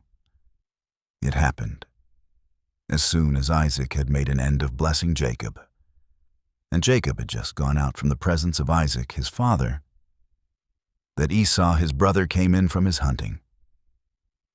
He also made savory food and brought it to his father. He said to his father, "Let my father arise and eat of his son's venison, that your soul may bless me." Isaac his father said to him, "Who are you?" He said, "I am your son, your firstborn, Esau." Isaac trembled violently and said, "Who then is he who has taken venison and brought it me, and I have eaten of all before you came and have blessed him? Yes, he will be blessed." When Esau heard the words of his father, he cried with an exceeding great and bitter cry, and said to his father, "Bless me, even me also, my father." He said, "Your brother came with deceit, and has taken away your blessing?" He said, "Isn't he rightly named Jacob? For he has supplanted me these 2 times. He took away my birthright. See, now he has taken away my blessing." He said, "Haven't you reserved a blessing for me?" Isaac answered Esau, "Look, I have made him your master, and all his brothers have I given to him for servants. With grain and new wine have I sustained him. What then will I do for you, my son?" Esau said to his father, "Have you but one blessing, my father? Bless me, even me also." My father Esau lifted up his voice and wept. Isaac his father answered him, "Look, of the fatness of the earth will be your dwelling, and of the dew of the sky from above. By your sword will you live, and you will serve your brother. It will happen, when you will break loose, that you shall shake his yoke from off your neck." Esau hated Jacob because of the blessing with which his father blessed him. Esau said in his heart, "The days of mourning for my father are at hand. Then I will kill my brother Jacob." The words of Esau, her elder son, were told to Rebekah. She sent and called Jacob, her younger son, and said to him, "Look, your brother Esau comforts himself about you by planning to kill you. Now therefore, my son, obey my voice. Arise, flee to Laban, my brother, in Haran. Stay with him a few days, until your brother's fury turns away, until your brother's anger turn away from you, and he forgets what you have done to him. Then I will send, and get you from there. Why should I be bereaved of you both in one day?" Rebekah said to Isaac, "I am weary of my life because of the daughters of Heth. If Jacob takes a wife of the daughters of Heth, such as these, of the daughters of the land, what good will my life do me?" Chapter 28. Isaac called Jacob, blessed him, and commanded him, "You shall not take a wife of the daughters of Canaan. Arise, go to Paddan Aram, to the house of Bethuel your mother's father. Take a wife from there, from the daughters of Laban, your mother's brother. May Elohim Almighty bless you, and make you fruitful, and multiply you, that you may be a company of peoples, and give you the blessing of Abraham, to you, and to your seed with you, that you may inherit the land where you travel, which Elohim gave to Abraham." Isaac sent Jacob away. He went to Paddan Aram to Laban, son of Bethuel the Syrian, Rebekah's brother, Jacob's and Esau's mother. Now Esau saw that Isaac had blessed Jacob, and sent him away to Paddan Aram, to take him a wife from there, and that as he blessed him, he gave him a command, saying, "You shall not take a wife of the daughters of Canaan." And that Jacob obeyed his father and his mother, and was gone to Paddan Aram. Esau saw that the daughters of Canaan didn't please Isaac, his father. Esau went to Ishmael, and took besides the wives that he had, Mahalath, the daughter of Ishmael, Abraham's son, the sister of Nebaioth, to be his wife. Jacob went out from Beersheba and went toward Haran. He came to a certain place and stayed there all night, because the sun had set. He took one of the stones of the place and put it under his head, and lay down in that place to sleep. He dreamed. Look, a stairway set upon the earth, and its top reached to heaven. Look, the angels of Elohim ascending and descending on it. Look, Yahuah stood above it and said, I am Yahuah, the Elohim of Abraham your father, and the Elohim of Isaac.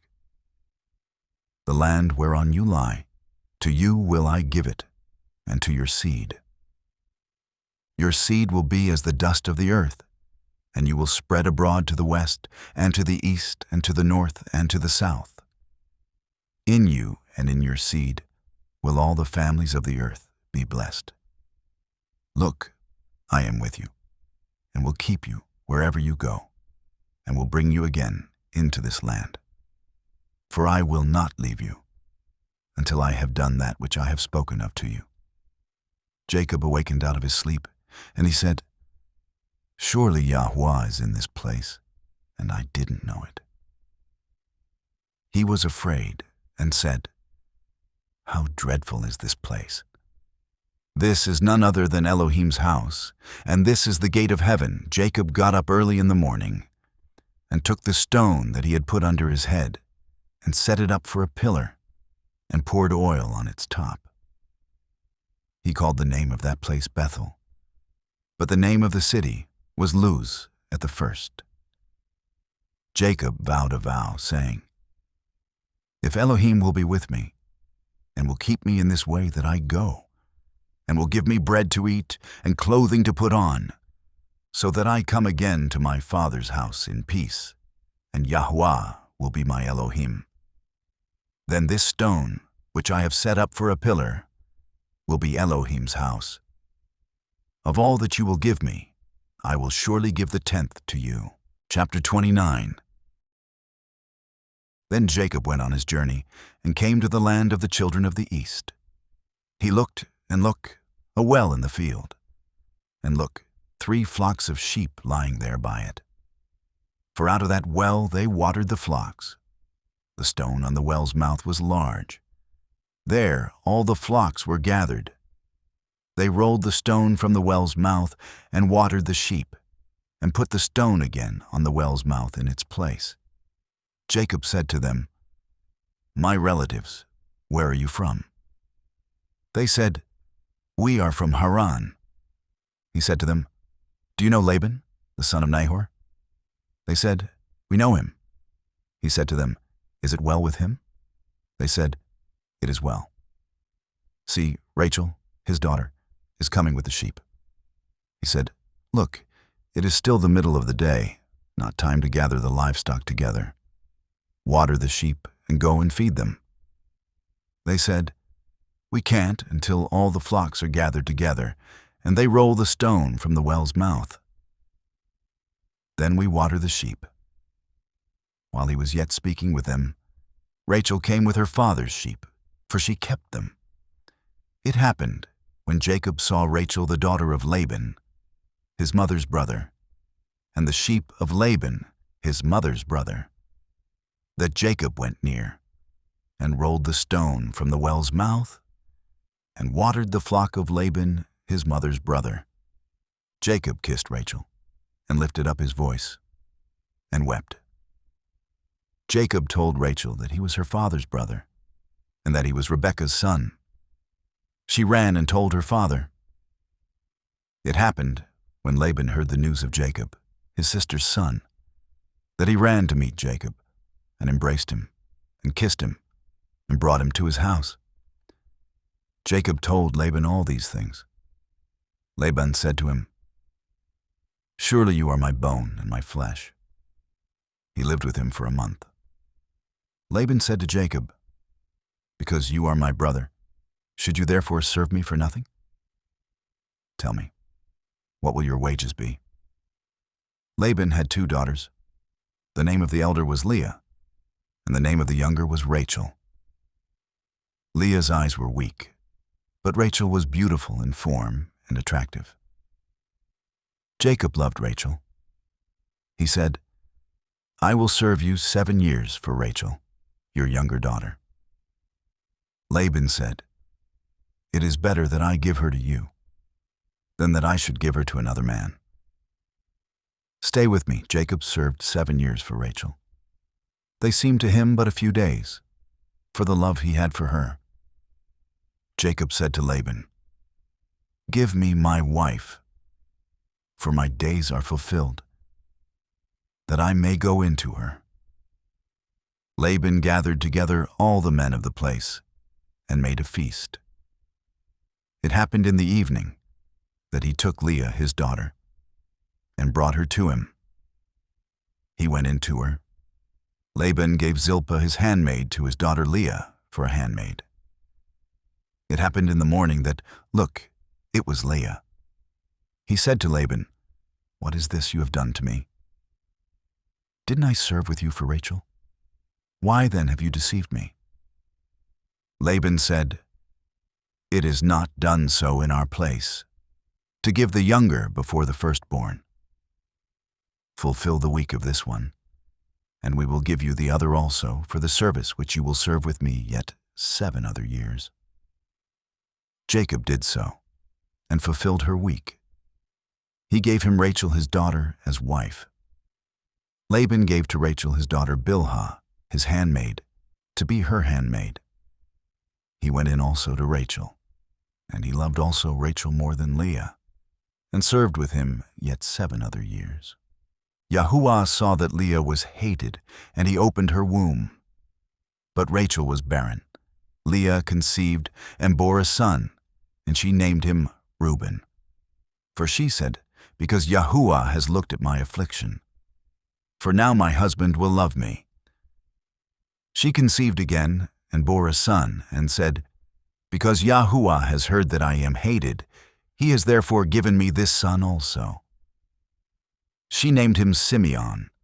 She conceived again and bore a son, said, "Now this time will my husband be joined to me, because I have borne him 3 sons. Therefore was his name called Levi. She conceived again and bore a son. She said, "This time will I praise Yahuah." Therefore she named him Judah. Then she stopped bearing. Chapter 30. When Rachel saw that she bore Jacob no children, Rachel envied her sister. She said to Jacob, "Give me children, or else I will die." Jacob's anger was kindled against Rachel, and he said, "Am I in Elohim's place, who has withheld from you the fruit of the womb?" She said, "Look, my maid Bilhah. Go into her, that she may bear on my knees, and I also may obtain children by her." She gave him Bilhah, her handmaid, as wife, and Jacob went into her. Bilhah conceived and bore Jacob a son. Rachel said, "Elohim has judged me, and has also heard my voice, and has given me a son." Therefore called she his name Dan. Bilhah, Rachel's handmaid, conceived again, and bore Jacob a second son. Rachel said, "With mighty wrestlings have I wrestled with my sister, and have prevailed." She named him Naphtali. When Leah saw that she had finished bearing, she took Zilpah, her handmaid, and gave her to Jacob as a wife. Zilpah, Leah's handmaid, bore Jacob a son. Leah said, "How fortunate!" She named him Gad. Zilpah, Leah's handmaid, bore Jacob a second son. Leah said, "Happy am I, for the daughters will call me happy." She named him Asher. Reuben went in the days of wheat harvest, and found mandrakes in the field, and brought them to his mother, Leah.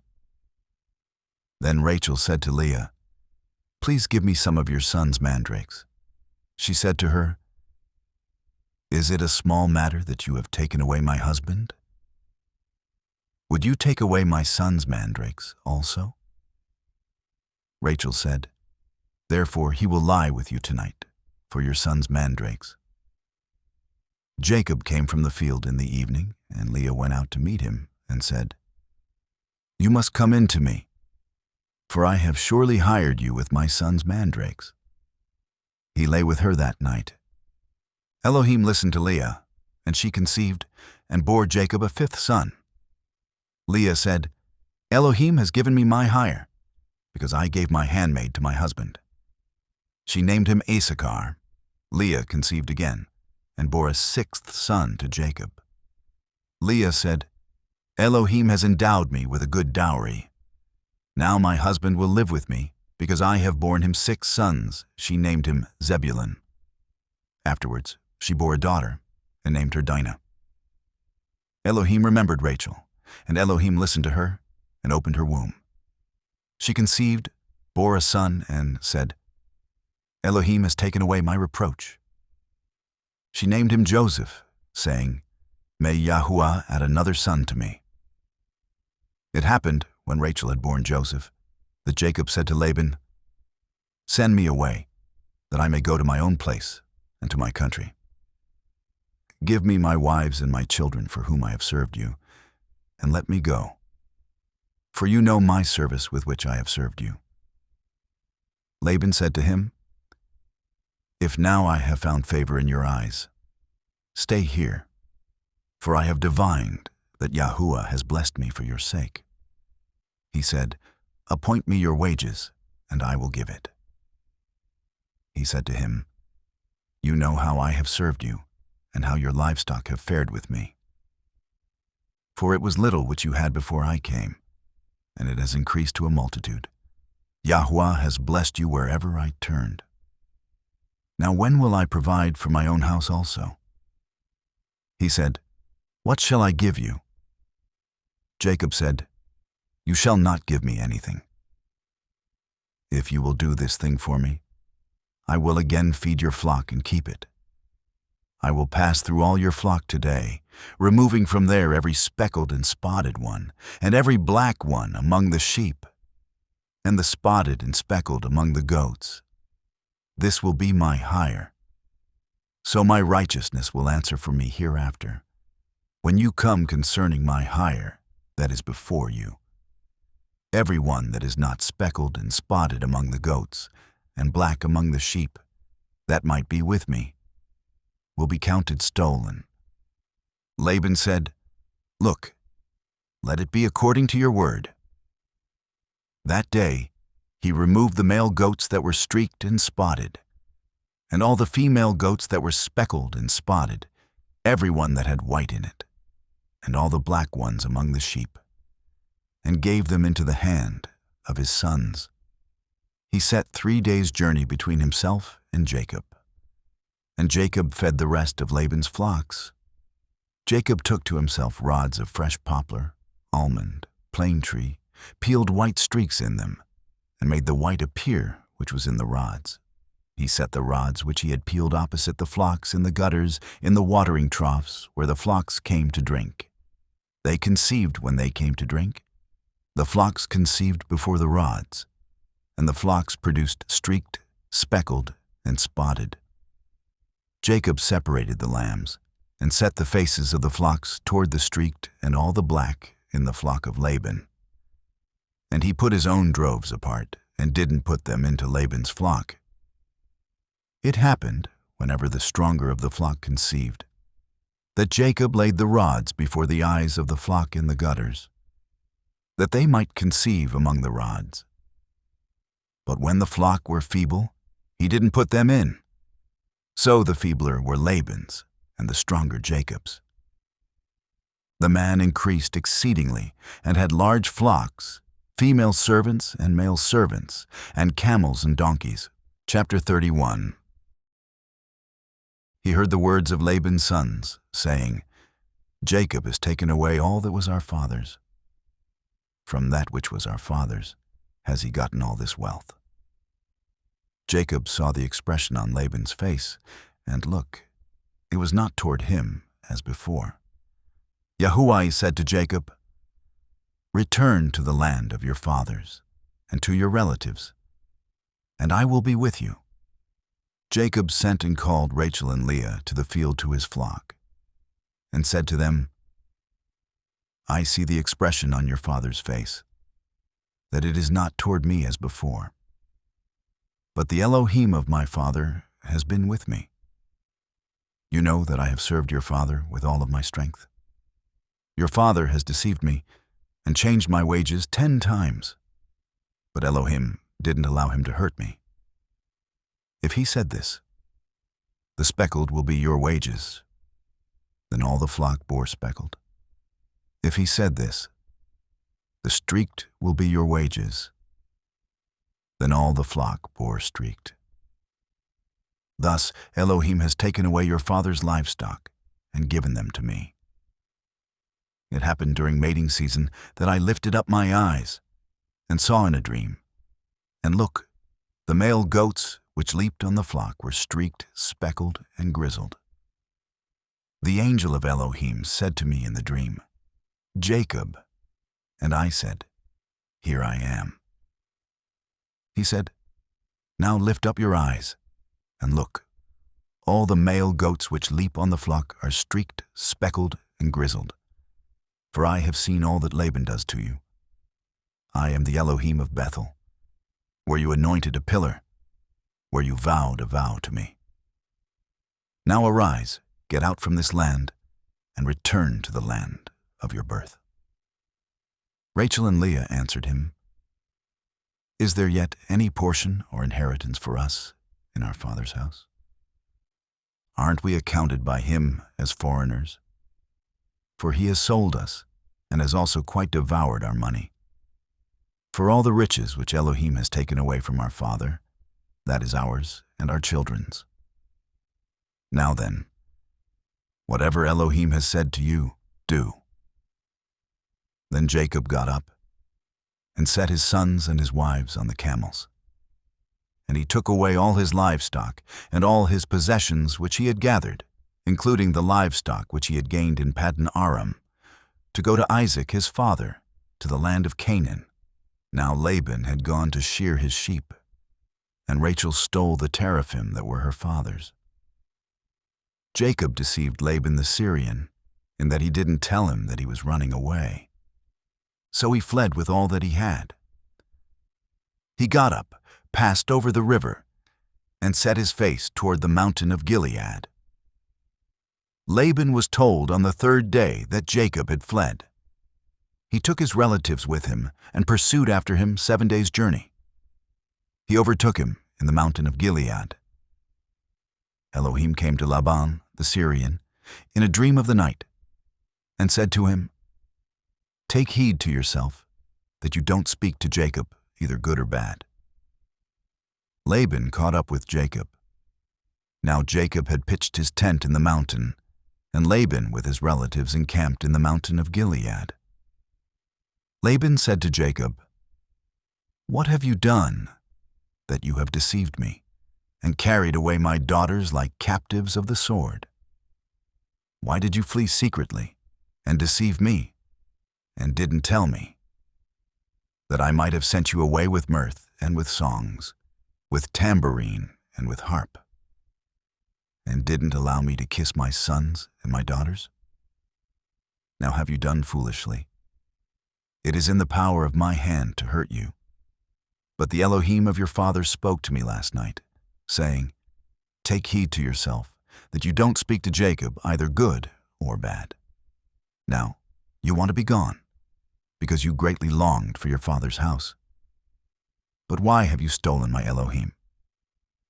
Jacob answered Laban, Because I was afraid, for I said, Lest you should take your daughters from me by force. Anyone you find your Elohim with shall not live. Before our relatives, discern what is yours with me, and take it. For Jacob didn't know that Rachel had stolen them. Laban went into Jacob's tent, into Leah's tent, and into the tent of the 2 female servants. But he didn't find them. He went out of Leah's tent and entered into Rachel's tent. Now Rachel had taken the teraphim, put them in the camel's saddle, and sat on them. Laban felt about all the tent, but didn't find them. She said to her father, Don't let my master be angry that I can't rise up before you, for I'm having my period, He searched, but didn't find the teraphim. Jacob was angry and argued with Laban. Jacob answered Laban, "What is my trespass? What is my sin that you have hotly pursued after me? Now that you have felt around in all my stuff, what have you found of all your household stuff? Set it here before my relatives and your relatives, that they may judge between us two. These 20 years I have been with you. Your ewes and your female goats have not cast their young, and I haven't eaten the rams of your flocks.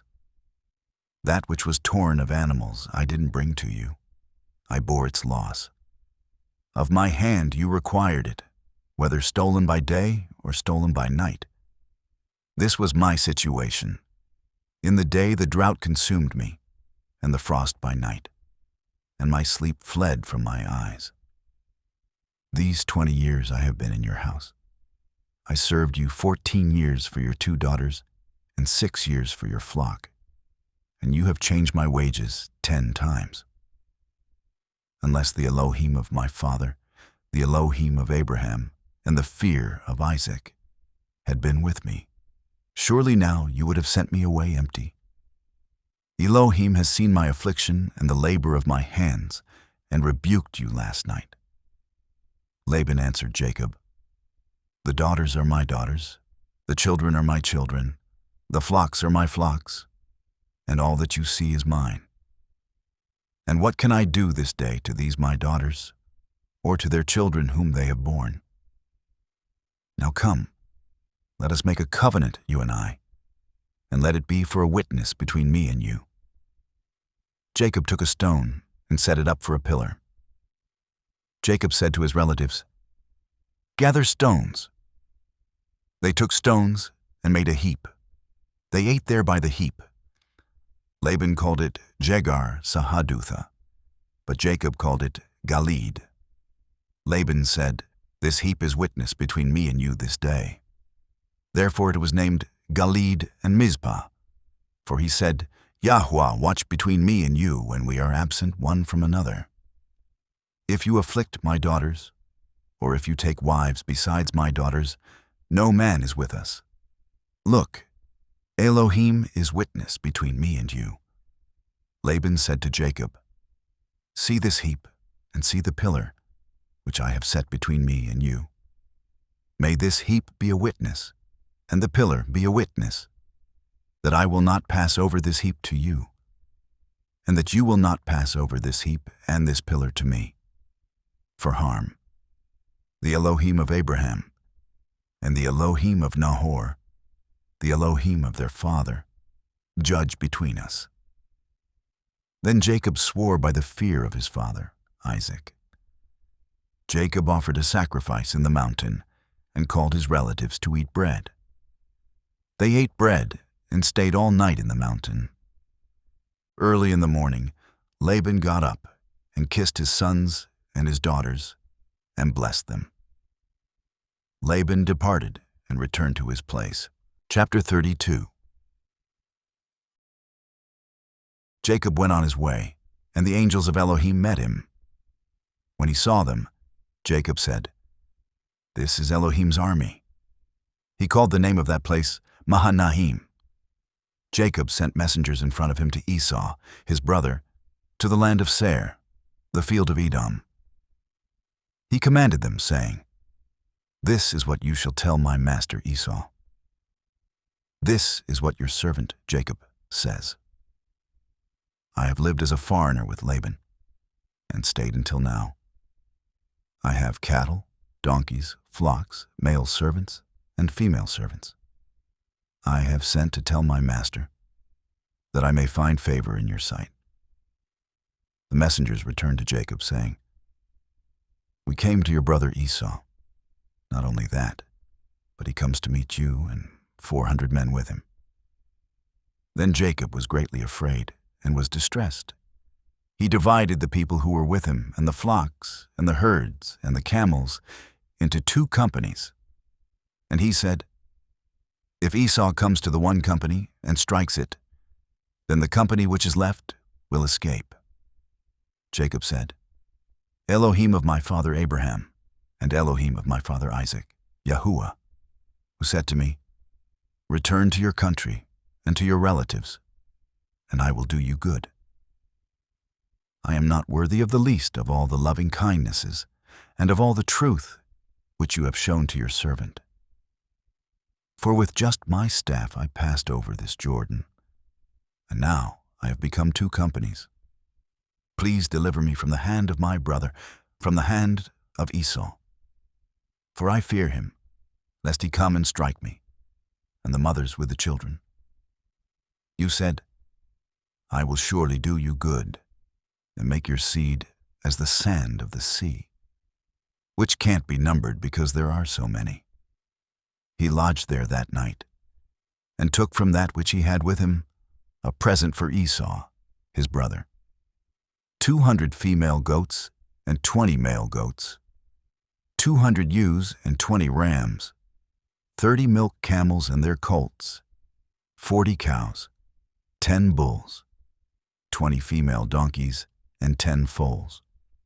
He delivered them into the hands of his servants, every herd by itself, and said to his servants, Pass over before me, and put a space between herd and herd.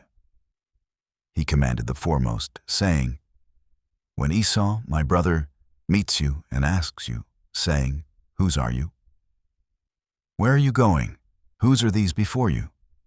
Then you shall say, They are your servant Jacob's. It is a present sent to my master Esau. Look, he also is behind us. He commanded also the second and the third, and all that followed the herds, saying, This is how you shall speak to Esau when you find him. You shall say, Not only that, but look, your servant Jacob is behind us. For he said, I will appease him with the present that goes before me, and afterward I will see his face. Perhaps he will accept me. So the present passed over before him, and he himself lodged that night in the camp. He got up that night, and took his 2 wives, and his 2 handmaids, and his 11 sons, and passed over the ford of the Jabbok. He took them, and sent them over the stream, and sent over that which he had. Jacob was left alone, and wrestled with a man there until the breaking of the day.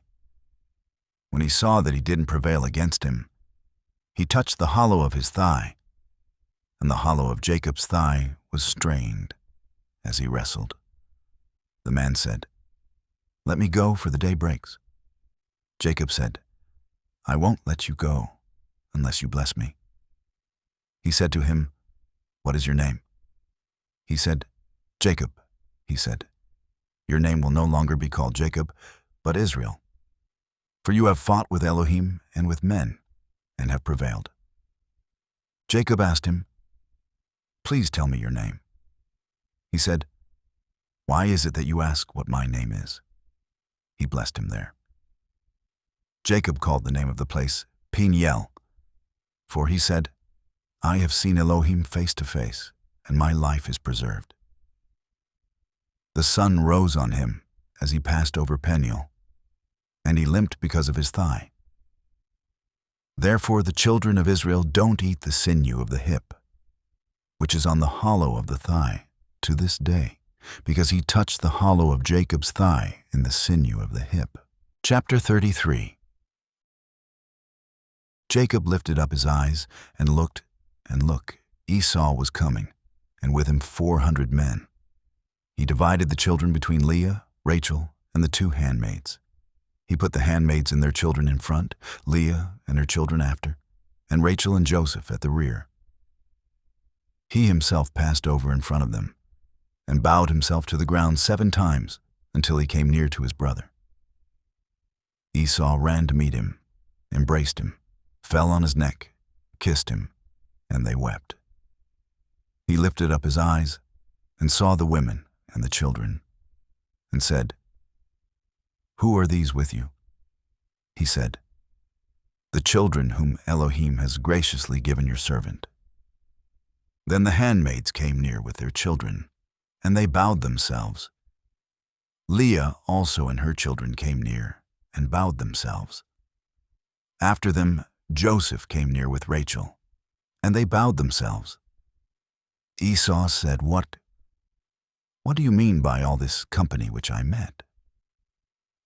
Jacob said, To find favor in the sight of my master. Esau said, I have enough, my brother.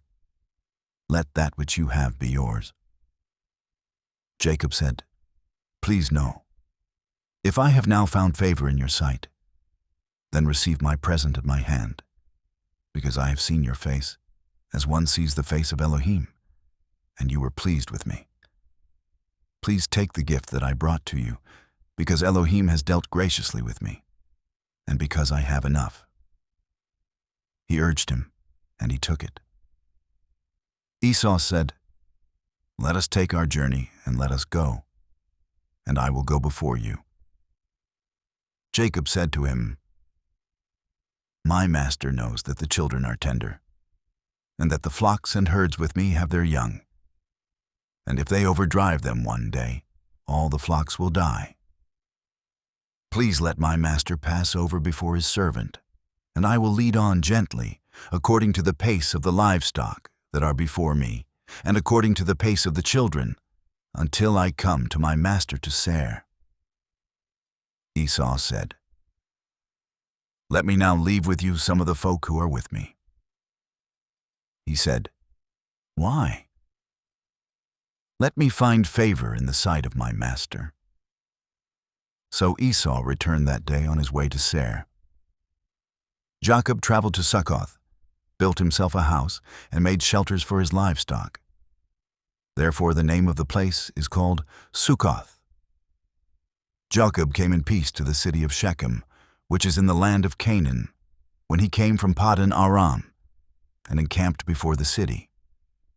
He bought the parcel of ground where he had spread his tent at the hand of the children of Hamor, Shechem's father, for 100 pieces of money. He erected an altar there and called it El Elohe Israel. Chapter 34. Dinah, the daughter of Leah, whom she bore to Jacob, went out to see the daughters of the land. Shechem the son of Hamor the Hivite, the prince of the land, saw her. He took her, lay with her, and humbled her. His soul joined to Dinah, the daughter of Jacob, and he loved the young lady, and spoke kindly to the young lady. Shechem spoke to his father, Hamor, saying, Get me this young lady as a wife. Now Jacob heard that he had defiled Dinah, his daughter, and his sons were with his livestock in the field. Jacob held his peace until they came. Hamor, the father of Shechem, went out to Jacob to talk with him. The sons of Jacob came in from the field when they heard it. The men were grieved, and they were very angry, because he had done folly in Israel in lying with Jacob's daughter, a thing which ought not to be done. Hamor talked with them, saying, The soul of my son, Shechem, longs for your daughter. Please give her to him as a wife. Make marriages with us. Give your daughters to us, and take our daughters for yourselves. You shall dwell with us, and the land will be before you. Live and trade in it, and get possessions in it. Shechem said to her father and to her brothers, Let me find favor in your eyes, and whatever you will tell me I will give. Ask me a great amount for a dowry, and I will give whatever you ask of me. But give me the young lady as a wife.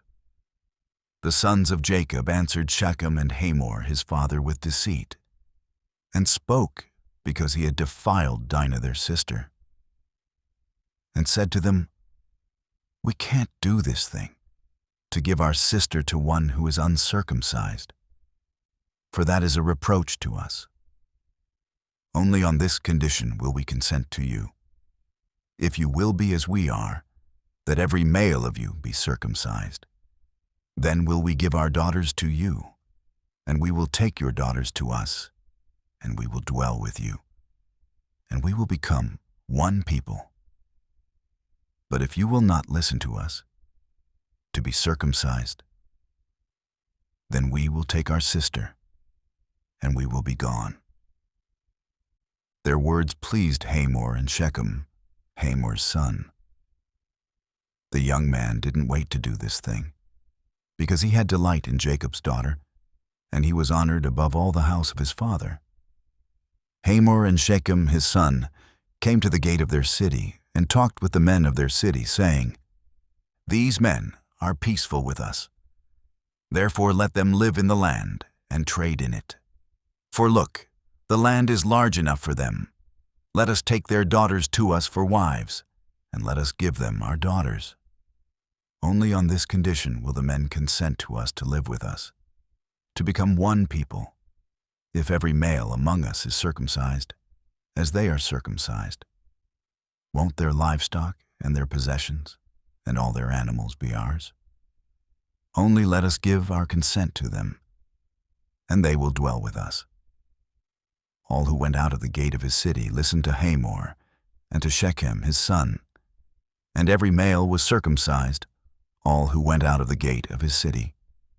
It happened on the third day, when they were sore, that two of Jacob's sons, Simeon and Levi, Dinah's brothers, each took his sword, came upon the unsuspecting city, and killed all the males.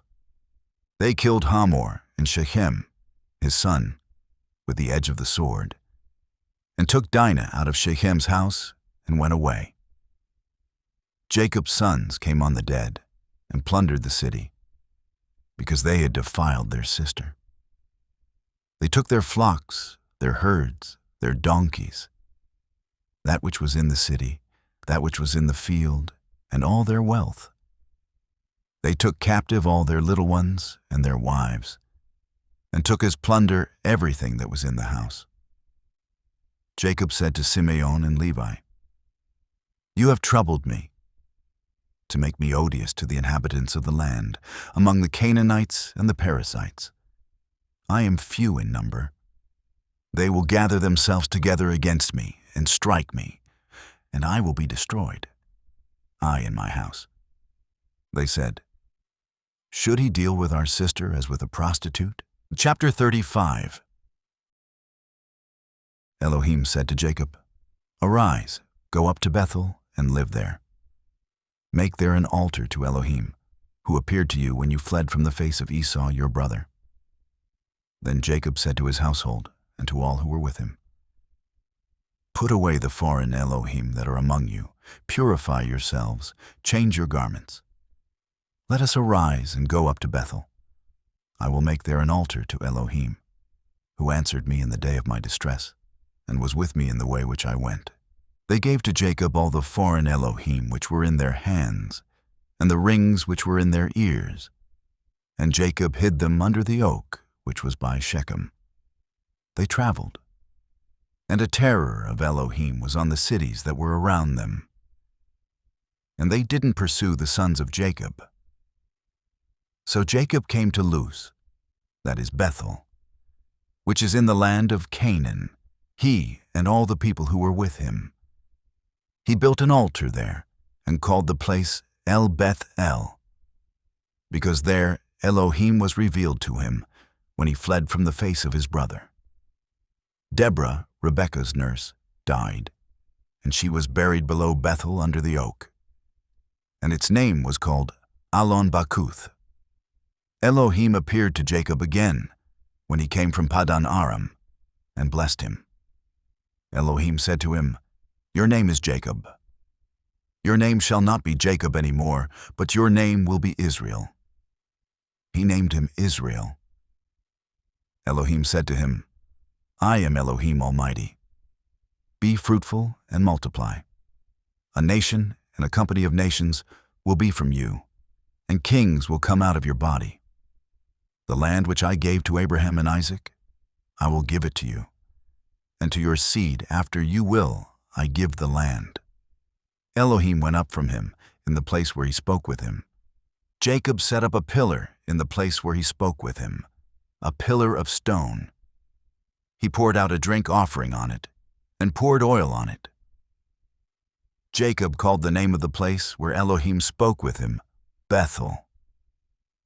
They traveled from Bethel. There was still some distance to come to Ephrath, and Rachel travailed. She had hard labor.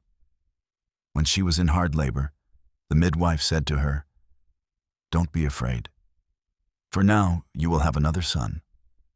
It happened, as her soul was departing, for she died, that she named him Benoni, but his father named him Benjamin. Rachel died and was buried in the way to Ephrath. The same is Bethlehem. Jacob set up a pillar on her grave. The same is the pillar of Rachel's grave to this day. Israel traveled and spread his tent beyond the Tower of Eder. It happened, while Israel lived in that land, that Reuben went and lay with Bilhah, his father's concubine, and Israel heard of it. Now the sons of Jacob were 12, the sons of Leah, Reuben, Jacob's firstborn, Simeon, Levi, Judah, Issachar, and Zebulun. The sons of Rachel, Joseph and Benjamin.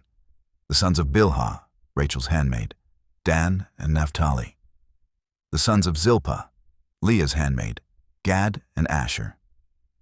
These are the sons of Jacob, who were born to him in Paddan Aram. Jacob came to Isaac his father, to Mamre, to Kiriath Arba, which is Hebron, where Abraham and Isaac lived as foreigners. The days of Isaac were 180 years. Isaac gave up the spirit and died, and was gathered to his people, old and full of days. Esau and Jacob, his sons, buried him. Chapter 36. Now, this is the history of the generations of Esau, that is, Edom. Esau took his wives from the daughters of Canaan, Adah, the daughter of Elon, the Hittite, and Aholibamah, the daughter of Anah, the daughter of Zibeon, the Hivite, and Basmath, Ishmael's daughter, sister of Nebaioth. Adah bore to Esau Eliphaz, Basmath bore Ruel, Aholibamah bore Jush, Jalam, and Korah. These are the sons of Esau, who were born to him in the land of Canaan. Esau took his wives, his sons, his daughters, and all the members of his household, with his livestock, all his animals, and all his possessions, which he had gathered in the land of Canaan, and went into a land away from his brother Jacob. For their substance was too great for them to dwell together, and the land of their travels couldn't bear them because of their livestock. Esau lived in the hill country of Seir. Esau is Edom. This is the history of the generations of Esau, the father of the Edomites, in the hill country of Seir. These are the names of Esau's sons: Eliphaz, the son of Adah, the wife of Esau, and Roel, the son of Basemath, the wife of Esau. The sons of Eliphaz were Teman, Omar, Zepho, and Gatam, and Kenaz. Timnah was concubine to Eliphaz, Esau's son, and she bore to Eliphaz Amalek. These are the sons of Adah, Esau's wife. These are the sons of Roel, Nahath, Zerah, Shema, and Mizah. These were the sons of Basemath, Esau's wife. These were the sons of Aholibamah, the daughter of Anah, the daughter of Zibeon, Esau's wife.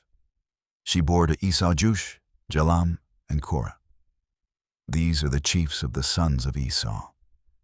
The sons of Eliphaz, the firstborn of Esau: Chief Taman, Chief Omar, Chief Zepho, Chief Kenaz, Chief Korah, Chief Gatam, Chief Amalek. These are the chiefs who came of Eliphaz in the land of Edom. These are the sons of Adah.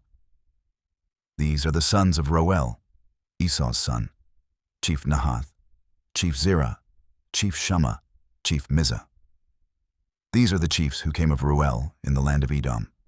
These are the sons of Basemath, Esau's wife.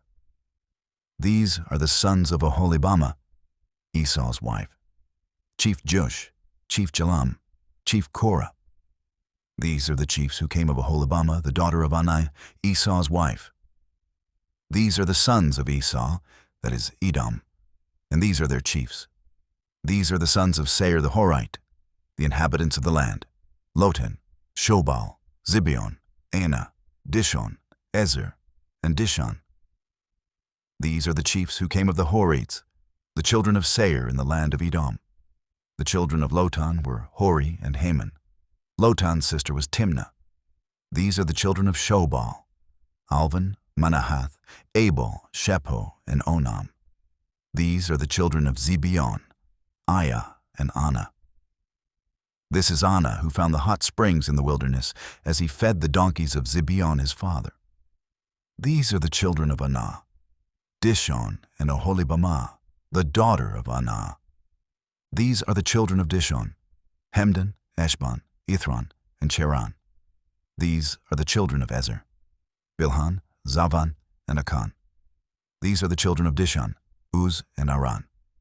These are the chiefs who came of the Horites: Chief Lotan, Chief Shobal, Chief Zibeon, Chief Anah, Chief Dishon, Chief Ezer, and Chief Dishon. These are the chiefs who came of the Horites, according to their chiefs in the land of Seir. These are the kings who reigned in the land of Edom, before any king reigned over the children of Israel. Bela, the son of Beor, reigned in Edom. The name of his city was Dinhabah. Bela died, and Jobab, the son of Zerah of Bozrah, reigned in his place. Jobab died, and Husham of the land of the Temanites reigned in his place. Husham died, and Hadad, the son of Bedad, who struck Midian in the field of Moab, reigned in his place. The name of his city was Avith. Hadad died, and Samlah of Masrekah reigned in his place. Samlah died, and Shaul of Rehoboth by the river reigned in his place. Shaul died, and Baal-Hanan, the son of Achbor, reigned in his place. Baal-Hanan, the son of Achbor, died, and Hadar reigned in his place. The name of his city was Pau. His wife's name was Mehetabel, the daughter of Matred, the daughter of Mezahab. These are the names of the chiefs who came from Esau, according to their families, after their places, and by their names: Chief Timnah, Chief Alva, Chief Jetheth, Chief Oholibamah, Chief Elah, Chief Pinon, Chief Kenaz, Chief Teman, Chief Mibzar, Chief Magdiel, and Chief Iram. These are the chiefs of Edom, according to their habitations in the land of their possession. This is Esau, the father of the Edomites. Chapter 37. Jacob lived in the land of his father's travels, in the land of Canaan. This is the history of the generations of Jacob. Joseph, being 17 years old, was feeding the flock with his brothers. He was a boy with the sons of Bilhah and Zilpah, his father's wives. Joseph brought an evil report of them to their father. Now Israel loved Joseph more than all his children, because he was the son of his old age, and he made him a coat of many colors. His brothers saw that their father loved him more than all his brothers, and they hated him and couldn't speak peaceably to him. Joseph dreamed a dream, and he told it to his brothers, and they hated him all the more. He said to them, "Please hear this dream which I have dreamed. For look, we were binding sheaves in the field, and look, my sheaf arose and also stood upright, and look, your sheaves came around and bowed down to my sheaf." His brothers said to him, "Will you indeed reign over us? Or will you indeed have dominion over us?" They hated him all the more for his dreams and for his words. He dreamed yet another dream and told it to his brothers, and said, "Look, I have dreamed yet another dream. And look, the sun and the moon and 11 stars bowed down to me." He told it to his father and to his brothers. His father rebuked him and said to him, "What is this dream that you have dreamed? Will I and your mother and your brothers indeed come to bow ourselves down to you to the earth?" His brothers envied him, but his father kept this saying in mind. His brothers went to feed their father's flock in Shechem. Israel said to Joseph, "Aren't your brothers feeding the flock in Shechem? Come, and I will send you to them." He said to him, "Here I am." He said to him, "Go now, See whether it is well with your brothers, and well with the flock, and bring me word again." So he sent him out of the valley of Hebron, and he came to Shechem. A certain man found him, and look, he was wandering in the field. The man asked him, "What are you looking for?" He said, "I am looking for my brothers. Tell me, please, where they are feeding the flock." The man said, "They have left here, for I heard them say, 'Let us go to Dothan.'" Joseph went after his brothers, and found them in Dothan.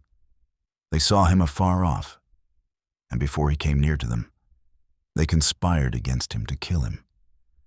They said one to another, "Look, this dreamer comes.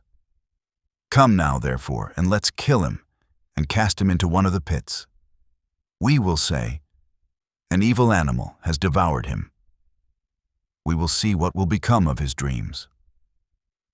Reuben heard it, and delivered him out of their hand, and said, "Let's not take his life." Reuben said to them, "Shed no blood. Throw him into this pit that is in the wilderness, but lay no hand on him, that he might deliver him out of their hand, to restore him to his father." It happened when Joseph came to his brothers, that they stripped Joseph of his coat, the coat of many colors that was on him. And they took him and threw him into the pit. The pit was empty. There was no water in it. They sat down to eat bread, and they lifted up their eyes and looked, and saw a caravan of Ishmaelites was coming from Gilead, with their camels bearing spices and balm and myrrh, going to carry it down to Egypt.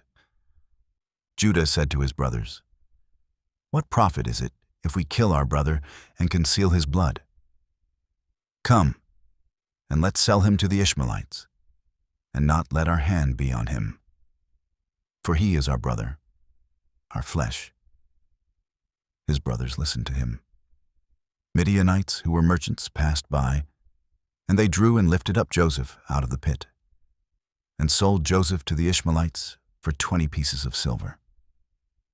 They brought Joseph into Egypt. Reuben returned to the pit, and saw that Joseph wasn't in the pit, and he tore his clothes.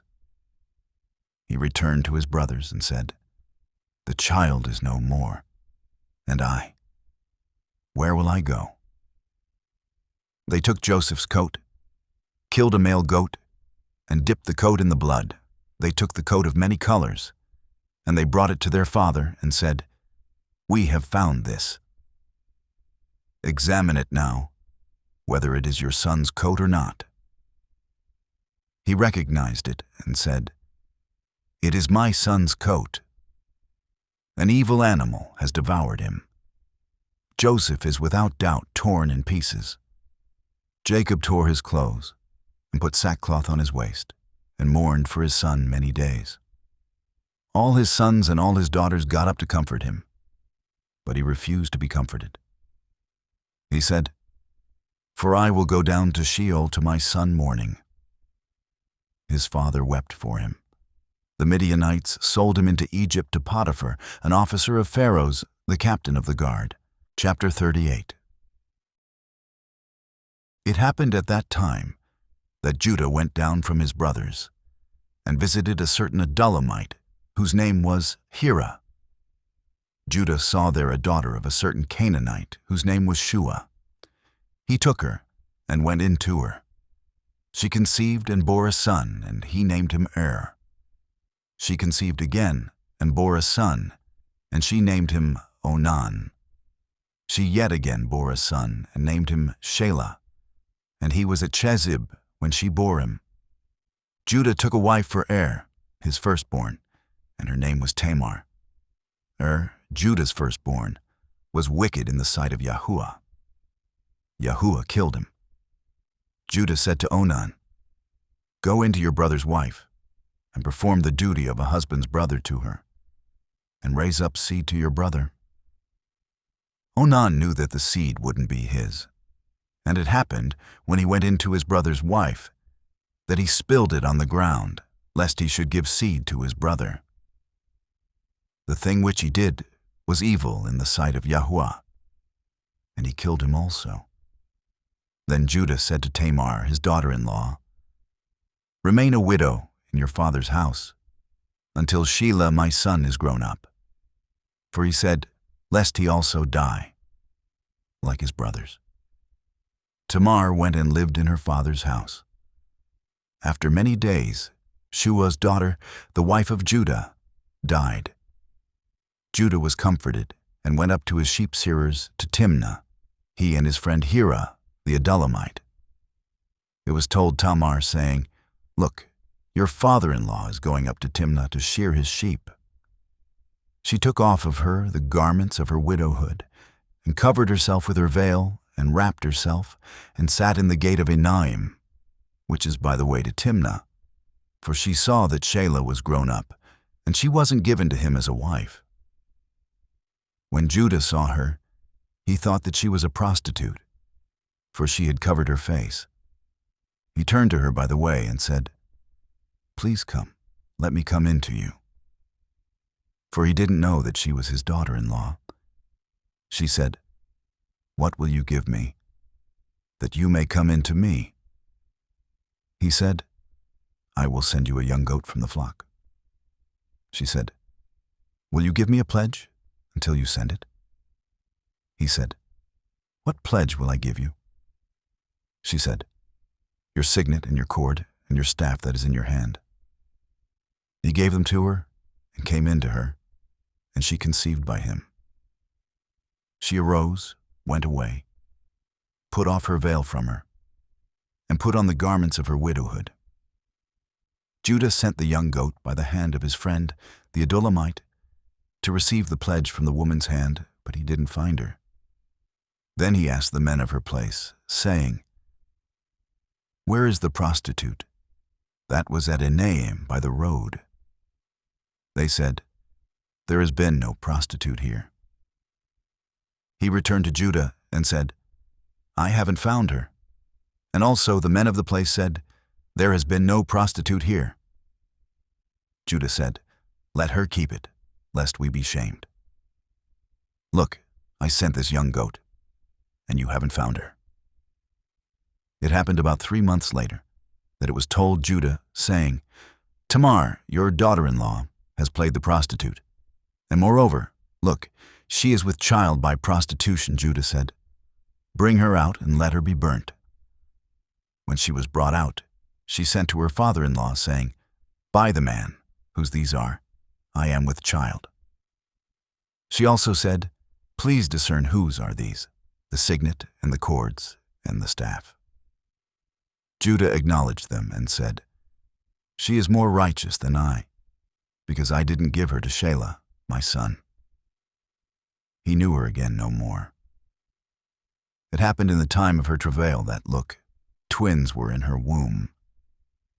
When she was in labor, one put out a hand, and the midwife took and tied a scarlet thread on his hand, saying, "This came out first." It happened, as he drew back his hand, that, look, his brother came out. And she said, "Why have you made a breach for yourself?"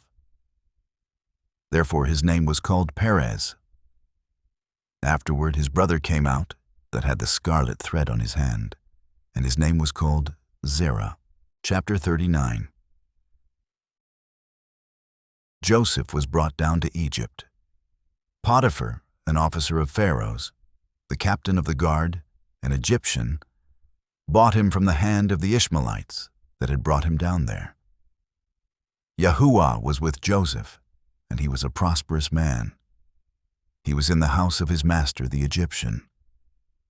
His master saw that Yahuah was with him, and that Yahuah made all that he did prosper in his hand. Joseph found favor in his sight. He ministered to him, and he made him overseer over his house, and all that he had he put into his hand.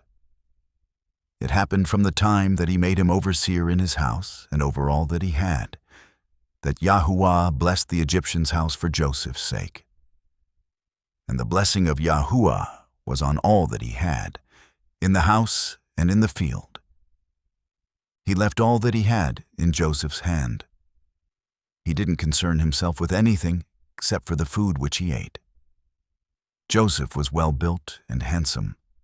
It happened after these things that his master's wife cast her eyes on Joseph, and she said, "Lie with me." But he refused and said to his master's wife, "Look, my master doesn't know what is with me in the house, and he has put all that he has into my hand. He isn't greater in this house than I. Neither has he kept back anything from me but you, because you are his wife. How then can I do this great wickedness and sin against Elohim?" As she spoke to Joseph day by day, he didn't listen to her, to lie by her or to be with her. About this time, he went into the house to do his work, and there were none of the men of the house inside. She caught him by his garment, saying, "Lie with me." He left his garment in her hand and ran outside. When she saw that he had left his garment in her hand and had run outside, she called to the men of her house and spoke to them, saying, "Look, he has brought in a Hebrew to us to mock us. He came in to me to lie with me, and I cried with a loud voice. It happened, when he heard that I lifted up my voice and cried, that he left his garment by me and ran outside." She laid up his garment by her until his master came home. She spoke to him according to these words, saying, "The Hebrew servant, whom you have brought to us, came in to me to mock me. And it happened, as I lifted up my voice and cried, that he left his garment by me and ran outside." It happened, when his master heard the words of his wife, which she spoke to him, saying, "This is what your servant did to me," that his wrath was kindled. Joseph's master took him and put him into the prison, the place where the king's prisoners were bound, and he was there in custody.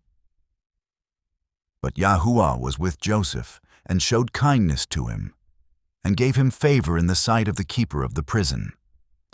The keeper of the prison committed to Joseph's hand all the prisoners who were in the prison. Whatever they did there, he was responsible for it. The keeper of the prison didn't look after anything that was under his hand, because Yahuah was with him.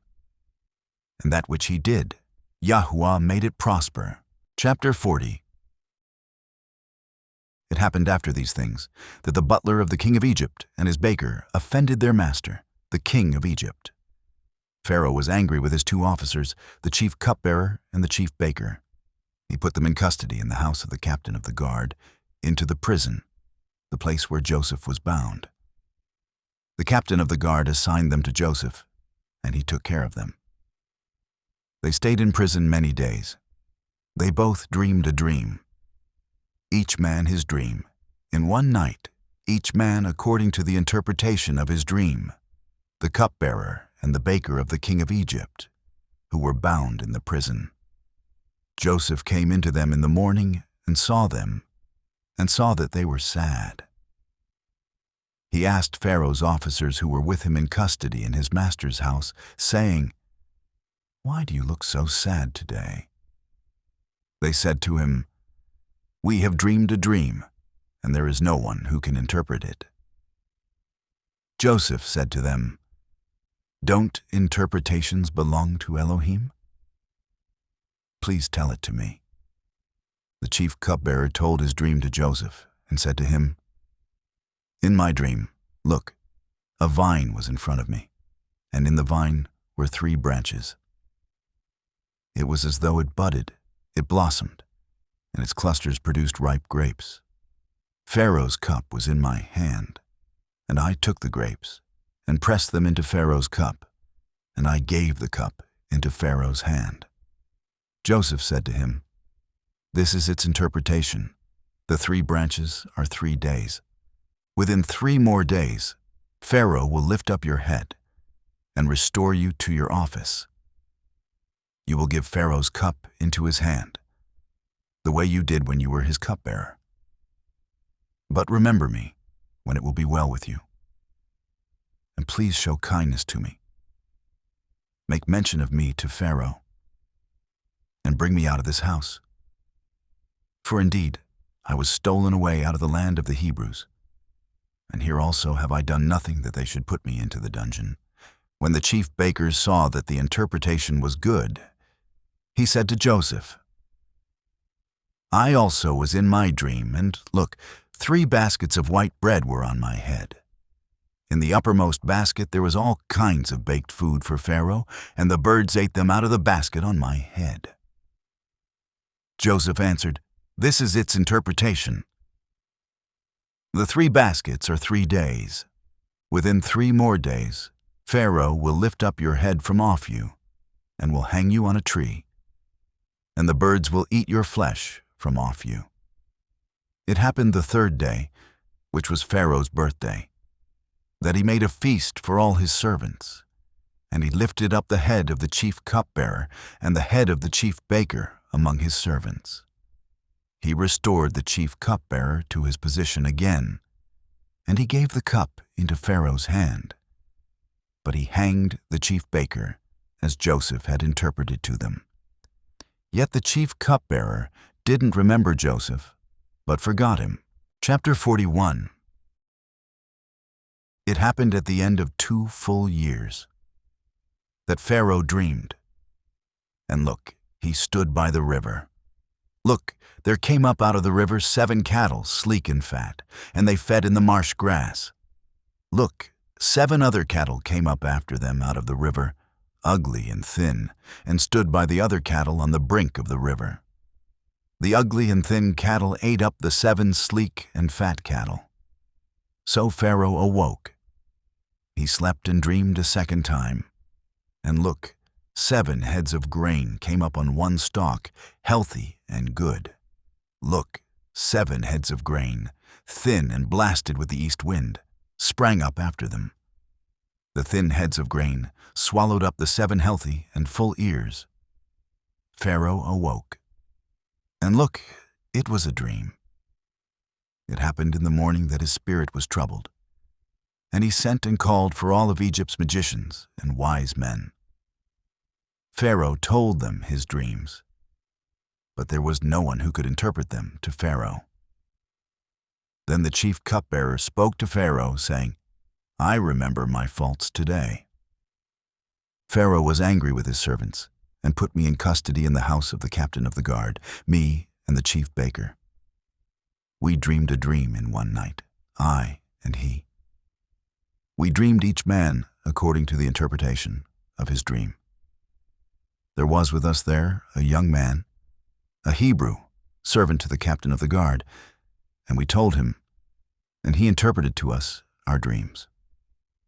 To each man according to his dream, he interpreted. It happened as he interpreted to us, so it was. He restored me to my office, and he hanged him. Then Pharaoh sent and called Joseph, and they brought him hastily out of the dungeon. He shaved himself, changed his clothing, and came into Pharaoh. Pharaoh said to Joseph, I have dreamed a dream, and there is no one who can interpret it. I have heard it said of you that when you hear a dream, you can interpret it. Joseph answered Pharaoh, saying, It isn't in me. Elohim will give Pharaoh an answer of peace. Pharaoh spoke to Joseph, In my dream, look, I stood on the brink of the river, and look, there came up out of the river 7 cattle, fat and sleek. They fed in the marsh grass, and look, 7 other cattle came up after them, poor and very ugly and thin, such as I never saw in all the land of Egypt for ugliness. The thin and ugly cattle ate up the first 7 fat cattle, and when they had eaten them up, it couldn't be known that they had eaten them. But they were still ugly, as at the beginning. So I awoke. I saw in my dream, and look, 7 heads of grain came up on one stalk, full and good. And look, 7 heads of grain, withered, thin, and blasted with the east wind, sprung up after them. The thin heads of grain swallowed up the 7 good heads of grain, I told it to the magicians, but there was no one who could explain it to me. Joseph said to Pharaoh, "The dream of Pharaoh is one. What Elohim is about to do, he has declared to Pharaoh.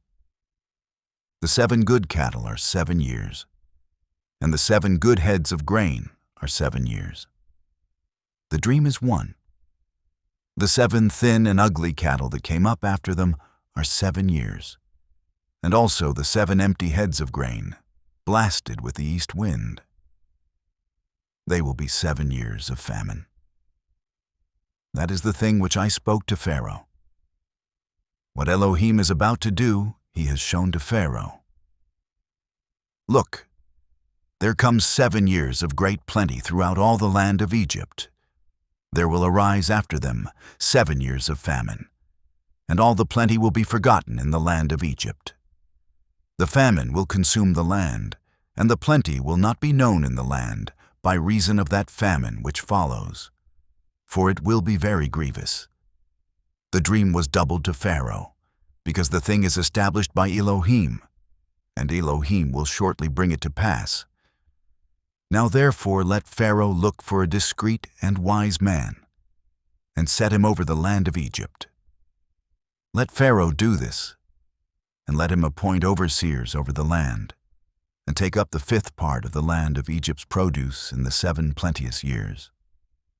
Let them gather all the food of these good years that come, and lay up grain under the hand of Pharaoh for food in the cities, and let them keep it. The food will be for a store to the land against the 7 years of famine, which will be in the land of Egypt, that the land not perish through the famine. The thing was good in the eyes of Pharaoh, and in the eyes of all his servants. Pharaoh said to his servants, "Can we find such a one as this, a man in whom is the spirit of Elohim?" Pharaoh said to Joseph, "Because Elohim has shown you all of this, there is none so discreet and wise as you. You shall be over my house, and according to your word will all my people be ruled. Only in the throne I will be greater than you." Pharaoh said to Joseph, "Look, I have set you over all the land of Egypt." Pharaoh took off his signet ring from his hand and put it on Joseph's hand, and arrayed him in robes of fine linen, and put a gold chain about his neck. And he made him to ride in the 2nd chariot which he had. They cried before him, "Bow the knee." He set him over all the land of Egypt. Pharaoh said to Joseph, "I am Pharaoh, and without you shall no man lift up his hand or his foot in all the land of Egypt."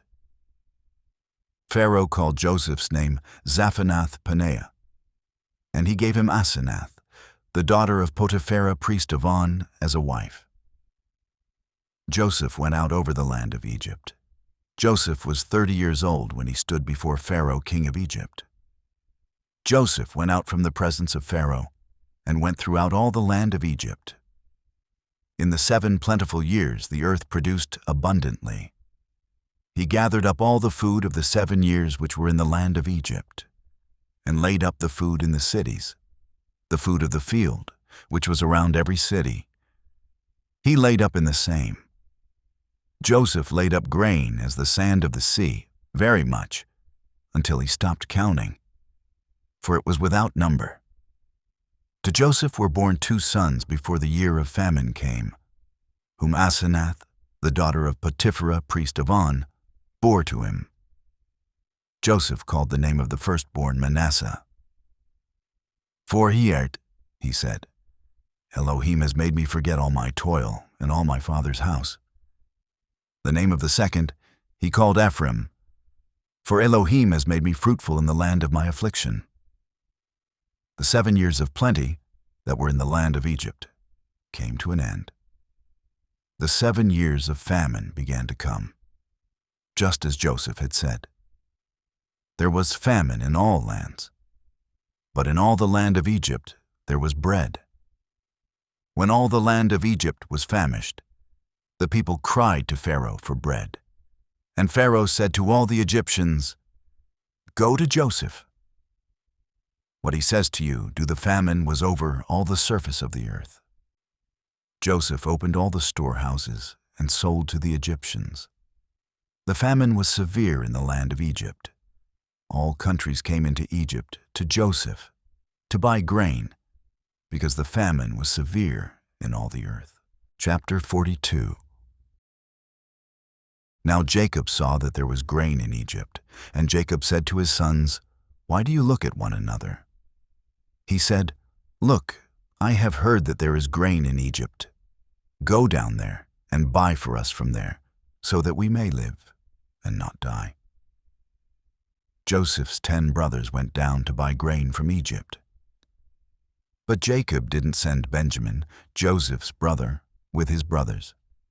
For he said, lest perhaps harm happen to him. The sons of Israel came to buy among those who came. For the famine was in the land of Canaan. Joseph was the governor over the land. It was he who sold to all the people of the land. Joseph's brothers came and bowed themselves down to him with their faces to the earth. Joseph saw his brothers, and he recognized them, but acted like a stranger to them and spoke roughly with them. He said to them, "Where did you come from?" They said, "From the land of Canaan to buy food." Joseph recognized his brothers, but they didn't recognize him. Joseph remembered the dreams which he dreamed about them, and said to them, "You are spies. You have come to see the nakedness of the land." And they said to him, "No, my master, but your servants have come to buy food. We are all one man's sons. We are honest men. Your servants are not spies," he said to them. "No, but you have come to see the nakedness of the land." They said, "We, your servants, are 12 brothers, the sons of one man in the land of Canaan. And look, the youngest is with our father today, and one is no more." Joseph said to them, "It is like I told you, saying, 'You are spies. By this you shall be tested. By the life of Pharaoh, you shall not go out from here, unless your youngest brother comes here. Send one of you, and let him get your brother, and you shall be bound, that your words may be tested, whether there is truth in you, or else by the life of Pharaoh surely you are spies." He put them all together into custody for 3 days. Joseph said to them the 3rd day, "Do this and live, for I fear Elohim. If you are honest men, then let one of your brothers be bound in your prison. But you go, carry grain for the famine of your houses. Bring your youngest brother to me. So will your words be verified, and you won't die." They did so. They said one to another, "We are certainly guilty concerning our brother, in that we saw the distress of his soul when he begged us, and we would not listen. Therefore this distress has come upon us." Reuben answered them, saying, "Didn't I tell you, saying, 'Don't sin against the child,' and you wouldn't listen? Therefore also, look, his blood is required." They didn't know that Joseph understood them, for there was an interpreter between them. He turned himself away from them and wept. Then he returned to them and spoke to them, and took Simeon from among them and bound him before their eyes. Then Joseph gave a command to fill their bags with grain, and to restore each man's money into his sack, and to give them food for the way. So it was done to them. They loaded their donkeys with their grain and departed from there. As one of them opened his sack to give his donkey food in the lodging place, he saw his money. Look, it was in the mouth of his sack. He said to his brothers, "My money is restored. Look, it is in my sack." Their hearts failed them, and they turned trembling one to another, saying, "What is this that Elohim has done to us?" They came to Jacob their father, to the land of Canaan, and told him all that had happened to them, saying, "The man, the ruler of the land, spoke roughly with us and took us for spies of the country. We said to him, "We are honest men. We are no spies. We are 12 brothers, sons of our father. One is no more, and the youngest is this day with our father in the land of Canaan." The man, the ruler of the land, said to us, "By this I will know that you are honest men. Leave one of your brothers with me, and take grain for the famine of your houses, and go your way. Bring your youngest brother to me. Then I will know that you are not spies, but that you are honest men. So I will deliver your brother to you, and you shall trade in the land." It happened as they emptied their sacks, that look, each man's bundle of money was in his sack. When they and their father saw their bundles of money, they were afraid. Jacob their father said to them, "You have bereaved me of my children. Joseph is no more, Simeon is no more, and you want to take Benjamin away. All these things are against me." Reuben spoke to his father, saying, "Kill my 2 sons, if I don't bring him to you. Entrust him to my care, and I will bring him to you again." He said, "My son shall not go down with you, for his brother is dead, and he only is left.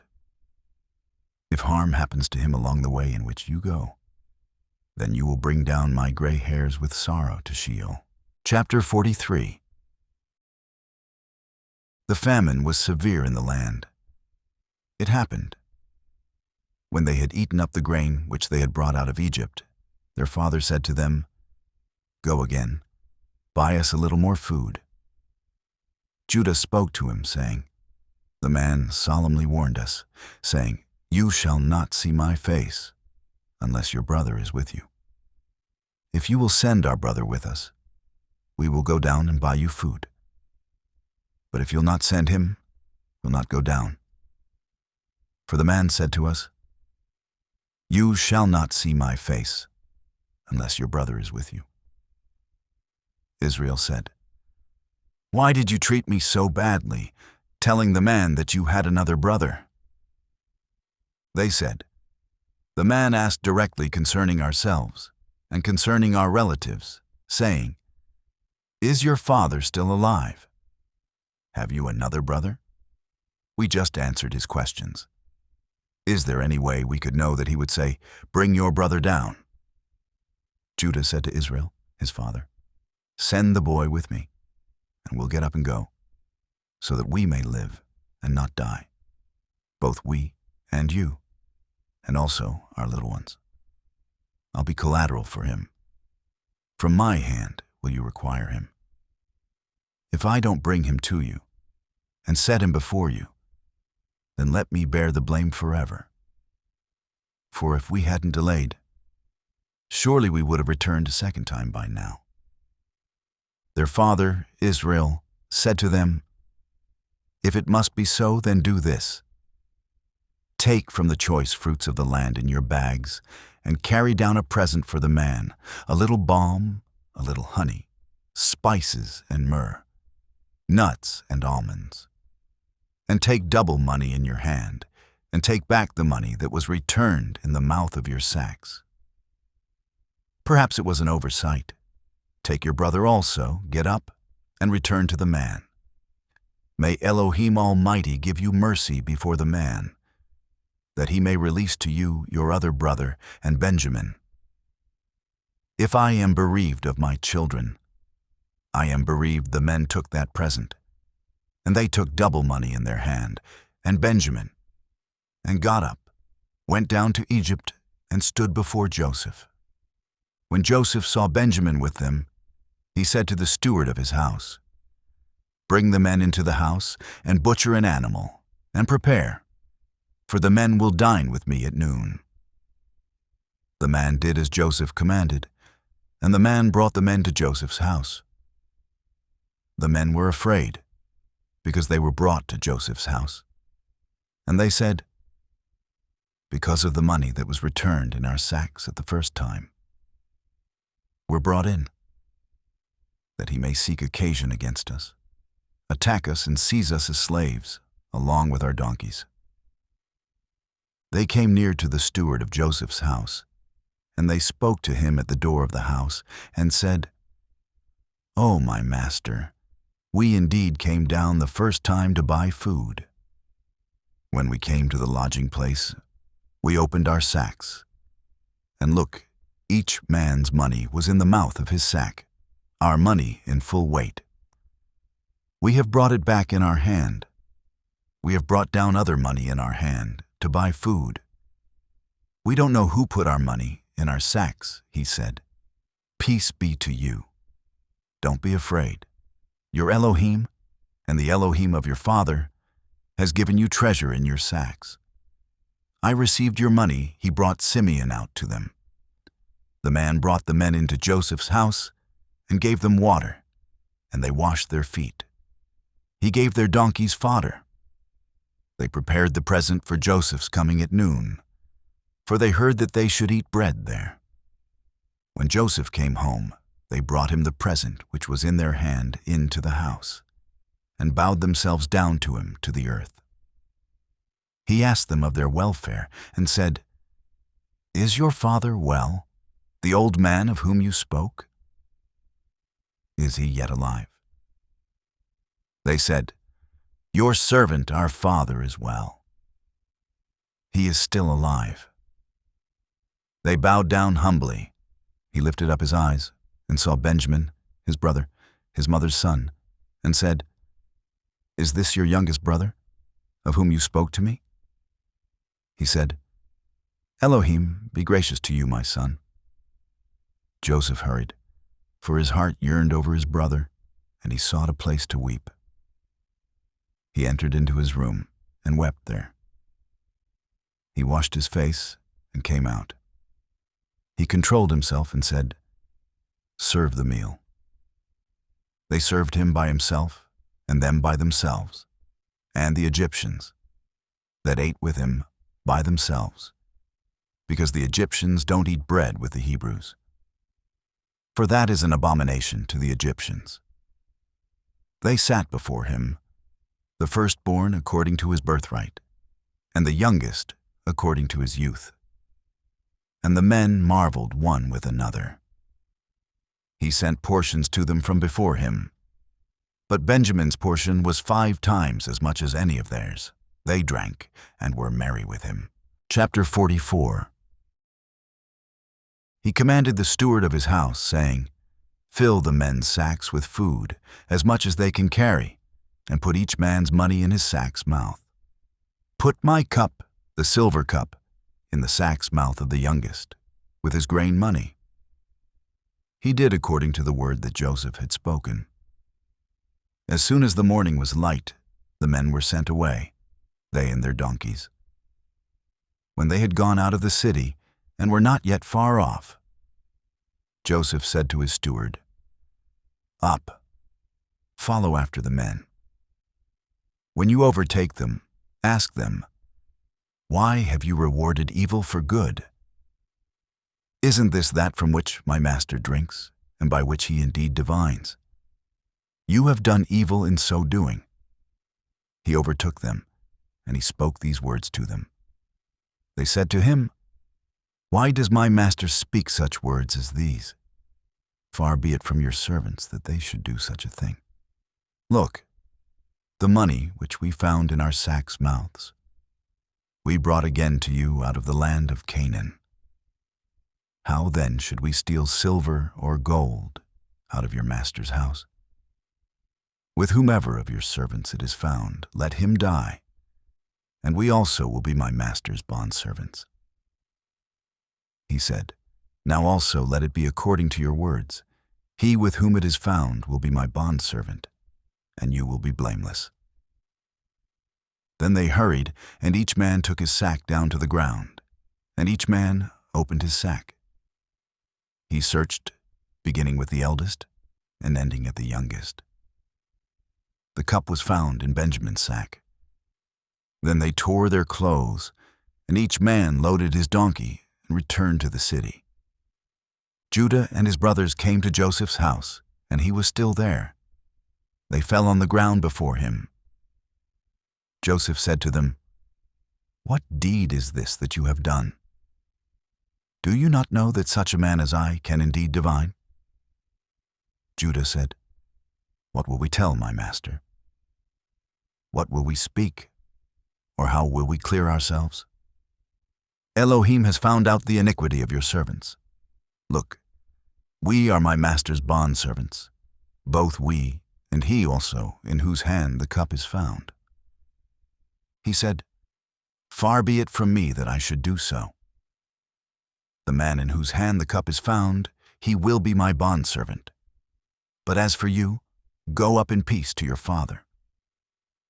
Then Judah came near to him and said, "Oh, my master, please let your servant speak a word in my master's ears, and do not let your anger burn against your servant, for you are even as Pharaoh." My master asked his servants, saying, "Have you a father or a brother?" We said to my master, "We have a father, an old man, and a child of his old age, a little one, and his brother is dead, and he alone is left of his mother, and his father loves him. You said to your servants, 'Bring him down to me, that I may set my eyes on him.' We said to my master, 'The boy can't leave his father, for if he should leave his father would die.' You said to your servants, 'Unless your youngest brother comes down with you, you will see my face no more.' It happened when we came up to your servant my father, we told him the words of my master. Our father said, 'Go again, buy us a little food.' We said, 'We can't go down. If our youngest brother is with us, then we will go down. For we may not see the man's face, unless our youngest brother is with us.' Your servant my father said to us, 'You know that my wife bore me 2 sons, and the one went out from me, and I said, Surely he is torn in pieces, and I haven't seen him since. If you take this one also from me, and harm happens to him, you will bring down my gray hairs with sorrow to Sheol. Now therefore, when I come to your servant my father, and the boy is not with us, since his life is bound up in the boy's life, it will happen when he sees that the boy is no more, that he will die. Your servants will bring down the gray hairs of your servant, our father, with sorrow to Sheol. For your servant became collateral for the boy to my father, saying, If I don't bring him to you, then I will bear the blame to my father forever. Now therefore, please let your servant stay instead of the boy, a bond servant to my master, and let the boy go up with his brothers. For how will I go up to my father if the boy isn't with me, lest I see the evil that will come on my father?" Chapter 45. Then Joseph couldn't control himself before all those who stood before him, and he cried, "'Cause everyone to go out from me." No one else stood with him, while Joseph made himself known to his brothers. He wept aloud. The Egyptians heard, and the house of Pharaoh heard. Joseph said to his brothers, "I am Joseph. Does my father still live?" His brothers couldn't answer him, for they were terrified at his presence. Joseph said to his brothers, "Come near to me, please." They came near. He said, "I am Joseph, your brother, whom you sold into Egypt. Now don't be grieved nor angry with yourselves that you sold me here, for Elohim sent me before you to preserve life. For these 2 years the famine has been in the land, and there are yet 5 years in which there will be neither plowing nor harvest. Elohim sent me before you to preserve for you a remnant in the earth, and to save you alive by a great deliverance. So now it wasn't you who sent me here, but Elohim, and he has made me a father to Pharaoh, ruler of all his house, and ruler over all the land of Egypt. Hurry and go up to my father and tell him, This is what your son Joseph says. Elohim has made me ruler of all Egypt. Come down to me. Don't wait. You shall dwell in the land of Goshen, and you will be near to me. You, your children, your children's children, your flocks, your herds, and all that you have. There I will nourish you. For there are yet 5 years of famine, lest you come to poverty, you and your household, and all that you have. Look, your eyes see in the eyes of my brother Benjamin, that it is my mouth that speaks to you. You shall tell my father of all my glory in Egypt, and of all that you have seen. You shall hurry and bring my father down here. He fell on his brother Benjamin's neck and wept, and Benjamin wept on his neck. He kissed all his brothers and wept on them. After that, his brothers talked with him. The report of it was heard in Pharaoh's house, saying, Joseph's brothers have come. It pleased Pharaoh well, and his servants. Pharaoh said to Joseph, Tell your brothers, do this. Load your animals and go, travel to the land of Canaan. Take your father and your households, and come to me, and I will give you the good of the land of Egypt, and you will eat the fat of the land. Now you are commanded, do this. Take wagons out of the land of Egypt for your little ones and for your wives, and bring your father, and come. Also, don't concern yourselves about your belongings, for the good of all of the land of Egypt is yours. The sons of Israel did so. Joseph gave them wagons, according to the commandment of Pharaoh, and gave them provision for the way. He gave each one of them changes of clothing. But to Benjamin he gave 300 pieces of silver and 5 changes of clothing. He sent the following to his father: 10 donkeys loaded with the good things of Egypt, and 10 female donkeys loaded with grain and bread and provision for his father by the way. So he sent his brothers away, and they departed. He said to them, See that you don't quarrel on the way. They went up out of Egypt and came into the land of Canaan, to Jacob their father. They told him, saying, Joseph is still alive, and he is ruler over all the land of Egypt. His heart fainted, for he didn't believe them. They told him all the words of Joseph, which he had said to them. When he saw the wagons which Joseph had sent to carry him, the spirit of Jacob, their father, revived. Israel said, It is enough. Joseph, my son, is still alive. I will go and see him before I die. Chapter 46. Israel traveled with all that he had, and came to Beersheba, and offered sacrifices to the Elohim of his father, Isaac. Elohim spoke to Israel in the visions of the night, and said, Jacob, Jacob. He said, Here I am. He said, I am Elohim, the Elohim of your father. Don't be afraid to go down into Egypt, for there I will make of you a great nation. I will go down with you into Egypt. I will also surely bring you up again. Joseph will close your eyes. Jacob got up from Beersheba, and the sons of Israel carried Jacob, their father, their little ones, and their wives, in the wagons which Pharaoh had sent to carry him. They took their livestock and their goods, which they had gotten in the land of Canaan, and came into Egypt, Jacob and all his seed with him, his sons and his sons' sons with him, his daughters and his sons' daughters, and he brought all his offspring with him into Egypt. These are the names of the children of Israel who came into Egypt, Jacob and his sons. Reuben, Jacob's firstborn. The sons of Reuben, Hanok, Palu, Hezron, and Carmi. The sons of Simeon, Jemuel, Jamin, Ohad, Jachin, Zohar, and Shaul, the son of a Canaanite woman. The sons of Levi, Gershon, Kohath, and Merari. The sons of Judah, Onan, Shelah, Perez, and Zerah. But and Onan died in the land of Canaan, The sons of Perez were Hezron and Hamul. The sons of Issachar, Tola, Puva, Iob, and Shimron. The sons of Zebulun, Sered, Elon, and Jaleel. These are the sons of Leah, whom she bore to Jacob in Paddan Aram, with his daughter Dinah. All the souls of his sons and his daughters were 33.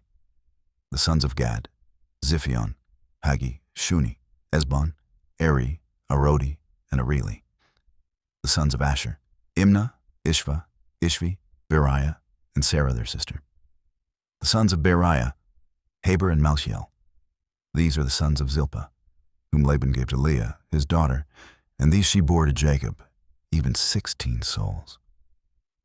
The sons of Rachel, Jacob's wife, Joseph and Benjamin. To Joseph in the land of Egypt were born Manasseh and Ephraim, whom Asenath, the daughter of Potipharah, priest of On, bore to him. The sons of Benjamin, Bela, Besher, Ashbel, Gerpha, Naaman, Ahi, Rosh, Muppim, Hupim, and Ard. These are the sons of Rachel, who were born to Jacob. All the souls were 14. The son of Dan, Hushim. The sons of Naphtali, Jasil, Guni, Jezer, and Shillem. These are the sons of Bilhah, whom Laban gave to Rachel, his daughter, and these she bore to Jacob. All the souls were 7. All the souls who came with Jacob into Egypt, who were his direct descendants, besides Jacob's sons' wives, all the souls were 66. The sons of Joseph, who were born to him in Egypt, were 2 souls. All the souls of the house of Jacob, who came into Egypt, were 70. He sent Judah before him to Joseph, to show the way before him to Goshen, and they came into the land of Goshen. Joseph prepared his chariot and went up to meet Israel, his father, in Goshen. He presented himself to him, and fell on his neck, and wept on his neck a good while. Israel said to Joseph, "Now let me die, since I have seen your face, that you are still alive." Joseph said to his brothers and to his father's house, "I will go up and speak with Pharaoh, and will tell him, my brothers and my father's house, who were in the land of Canaan, have come to me. These men are shepherds, for they have been keepers of livestock, and they have brought their flocks and their herds and all that they have. It will happen when Pharaoh summons you and will say, 'What is your occupation?'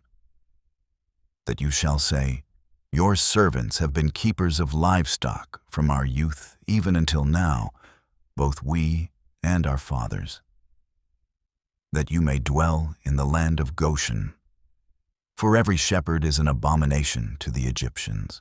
Chapter 47. Then Joseph went in and told Pharaoh and said, "My father and my brothers, with their flocks, their herds, and all that they own, have come out of the land of Canaan. And look, they are in the land of Goshen." From among his brothers he took 5 men and presented them to Pharaoh. Pharaoh said to his brothers, "What is your occupation?"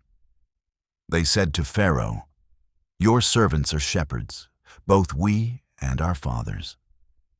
They said to Pharaoh, "We have come to live as foreigners in the land, for there is no pasture for your servants' flocks.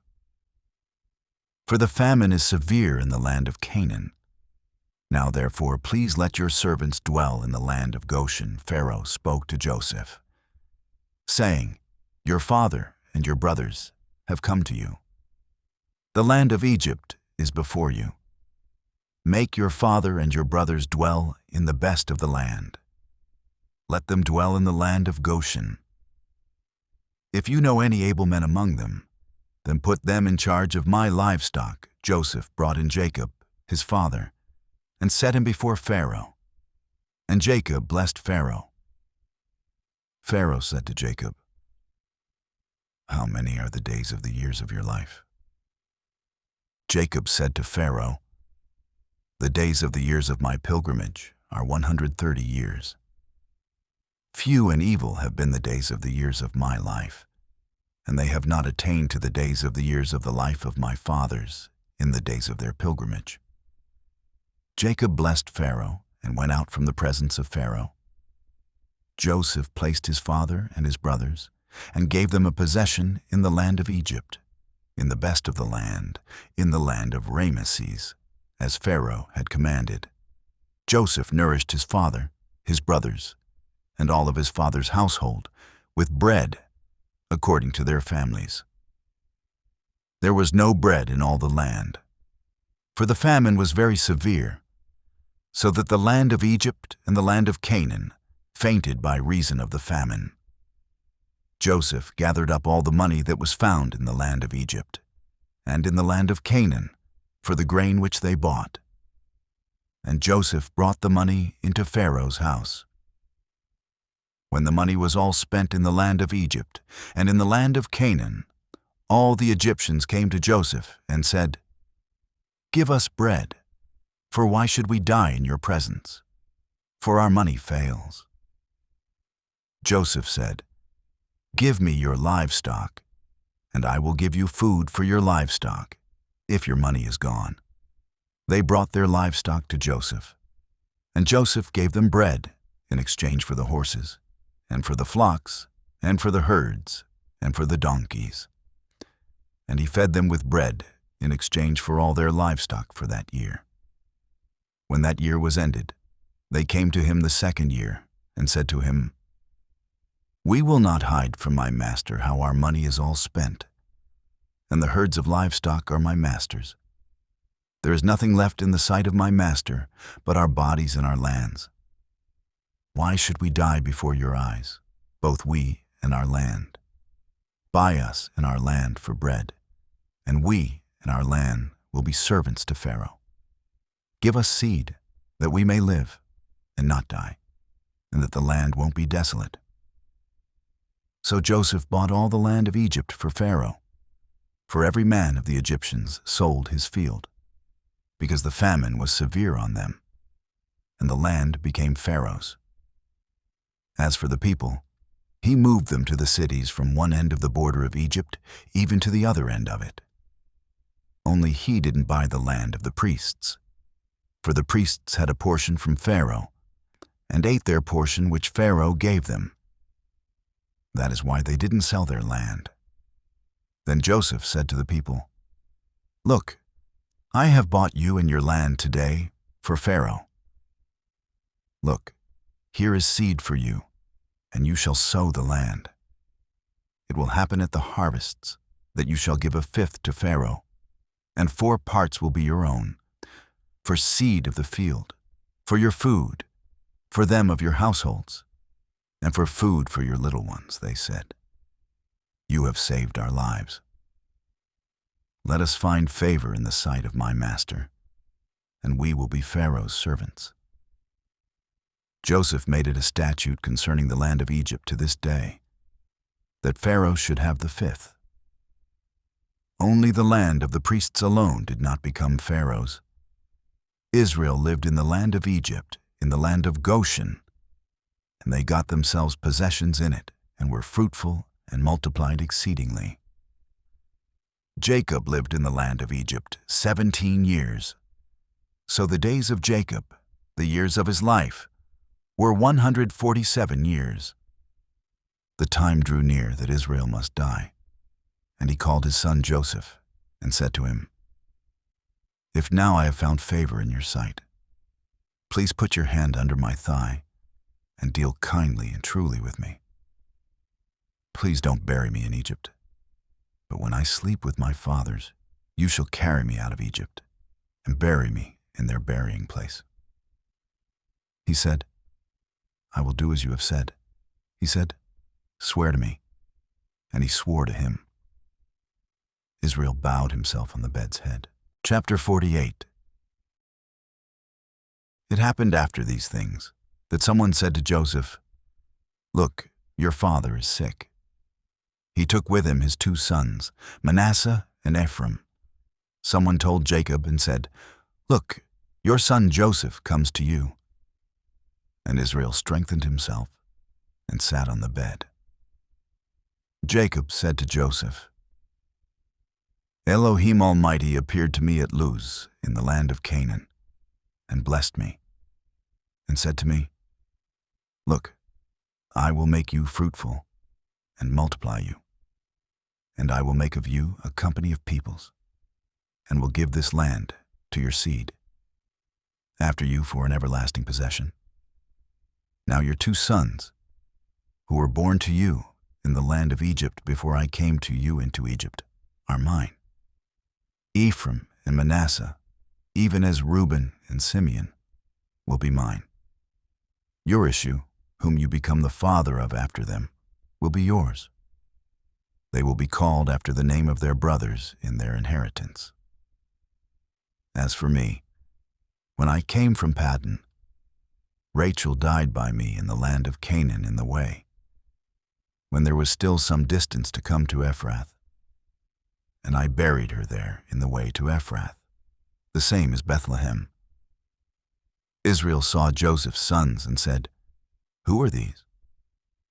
Joseph said to his father, They are my sons, whom Elohim has given me here. He said, Please bring them to me, and I will bless them. Now the eyes of Israel were dim for age, so that he couldn't see. He brought them near to him, and he kissed them and embraced them. Israel said to Joseph, I didn't think I would see your face, and look, Elohim has let me see your seed also. Joseph brought them out from between his knees, and he bowed himself with his face to the earth.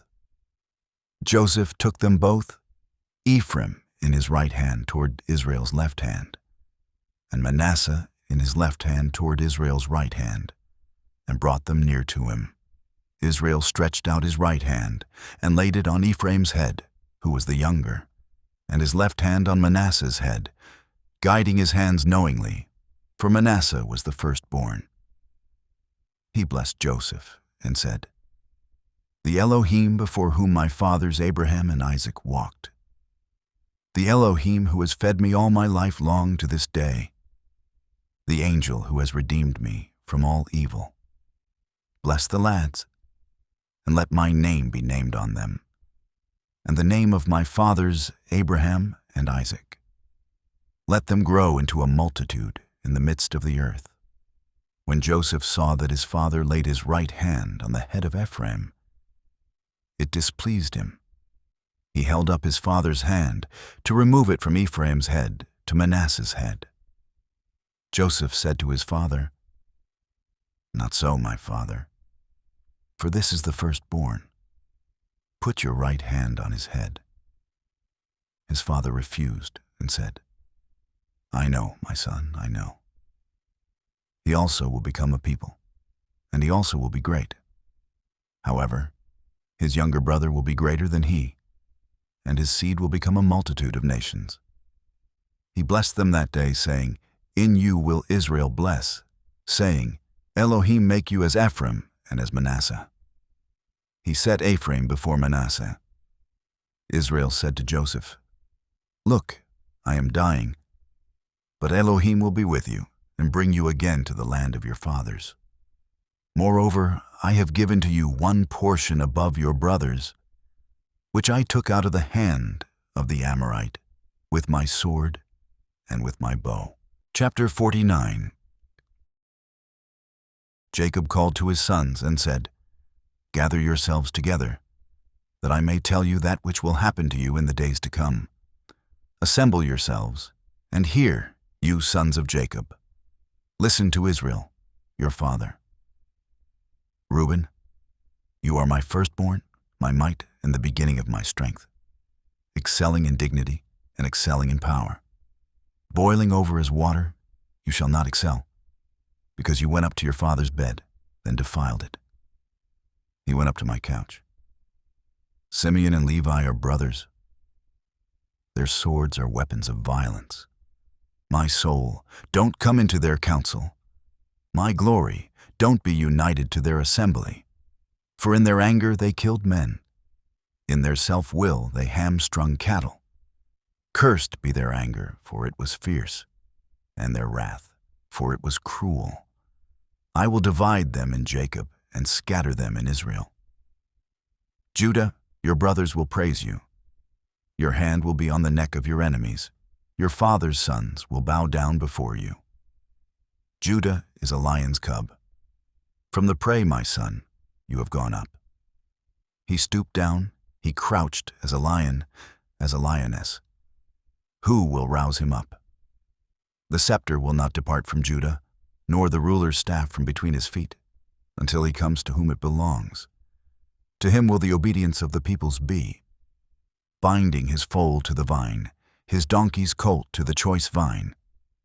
He has washed his garments in wine, his robes in the blood of grapes. His eyes will be red with wine, his teeth white with milk. Zebulun will dwell at the haven of the sea. He will be for a haven of ships. His border will be on Sidon. Issachar is a strong donkey, lying down between the saddlebags. He saw a resting place that it was good, and the land that it was pleasant. He bows his shoulder to the burden and becomes a servant doing forced labor. Dan will judge his people as one of the tribes of Israel. Dan will be a serpent in the way, an adder in the path, that bites the horse's heels, so that his rider falls backward. I have waited for your salvation, Yahuah. A troop will press on God, but he will press on their heel. Asher's food will be rich. He will yield royal dainties. Naphtali is a doe set free who bears beautiful fawns. Joseph is a fruitful vine by a spring. His branches run over the wall. The archers have severely grieved him, shot at him, and persecuted him. But his bow remained strong. The arms of his hands were made strong by the hands of the mighty one of Jacob. From there is the shepherd, the stone of Israel, even by the Elohim of your father, who will help you, by the Almighty, who will bless you with blessings of heaven above, blessings of the deep that lies below, blessings of the breasts and of the womb. The blessings of your father have prevailed above the blessings of your ancestors, above the boundaries of the ancient hills. They will be on the head of Joseph, on the crown of the head of him who is separated from his brothers. Benjamin is a ravenous wolf. In the morning he will devour the prey. At evening he will divide the spoil. All these are the 12 tribes of Israel, and this is what their father spoke to them and blessed them. He blessed everyone according to his blessing. He instructed them and said to them, I am to be gathered to my people. Bury me with my fathers in the cave that is in the field of Ephron the Hittite, in the cave that is in the field of Machpelah, which is before Mamre, in the land of Canaan, which Abraham bought with the field from Ephron the Hittite as a burial place. There they buried Abraham and Sarah his wife. There they buried Isaac and Rebekah his wife, and there I buried Leah.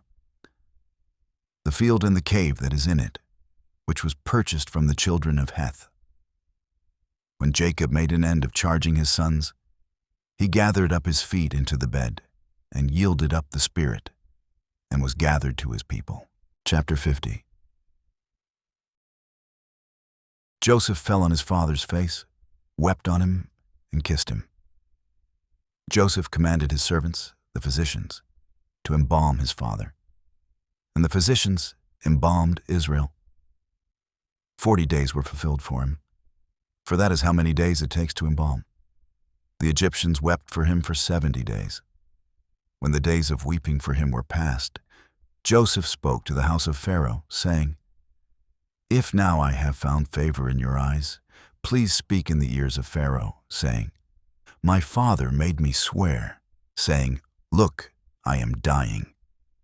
Bury me in my grave which I have dug for myself in the land of Canaan. Now therefore, please let me go up and bury my father, and I will come again. Pharaoh said, Go up and bury your father, just like he made you swear.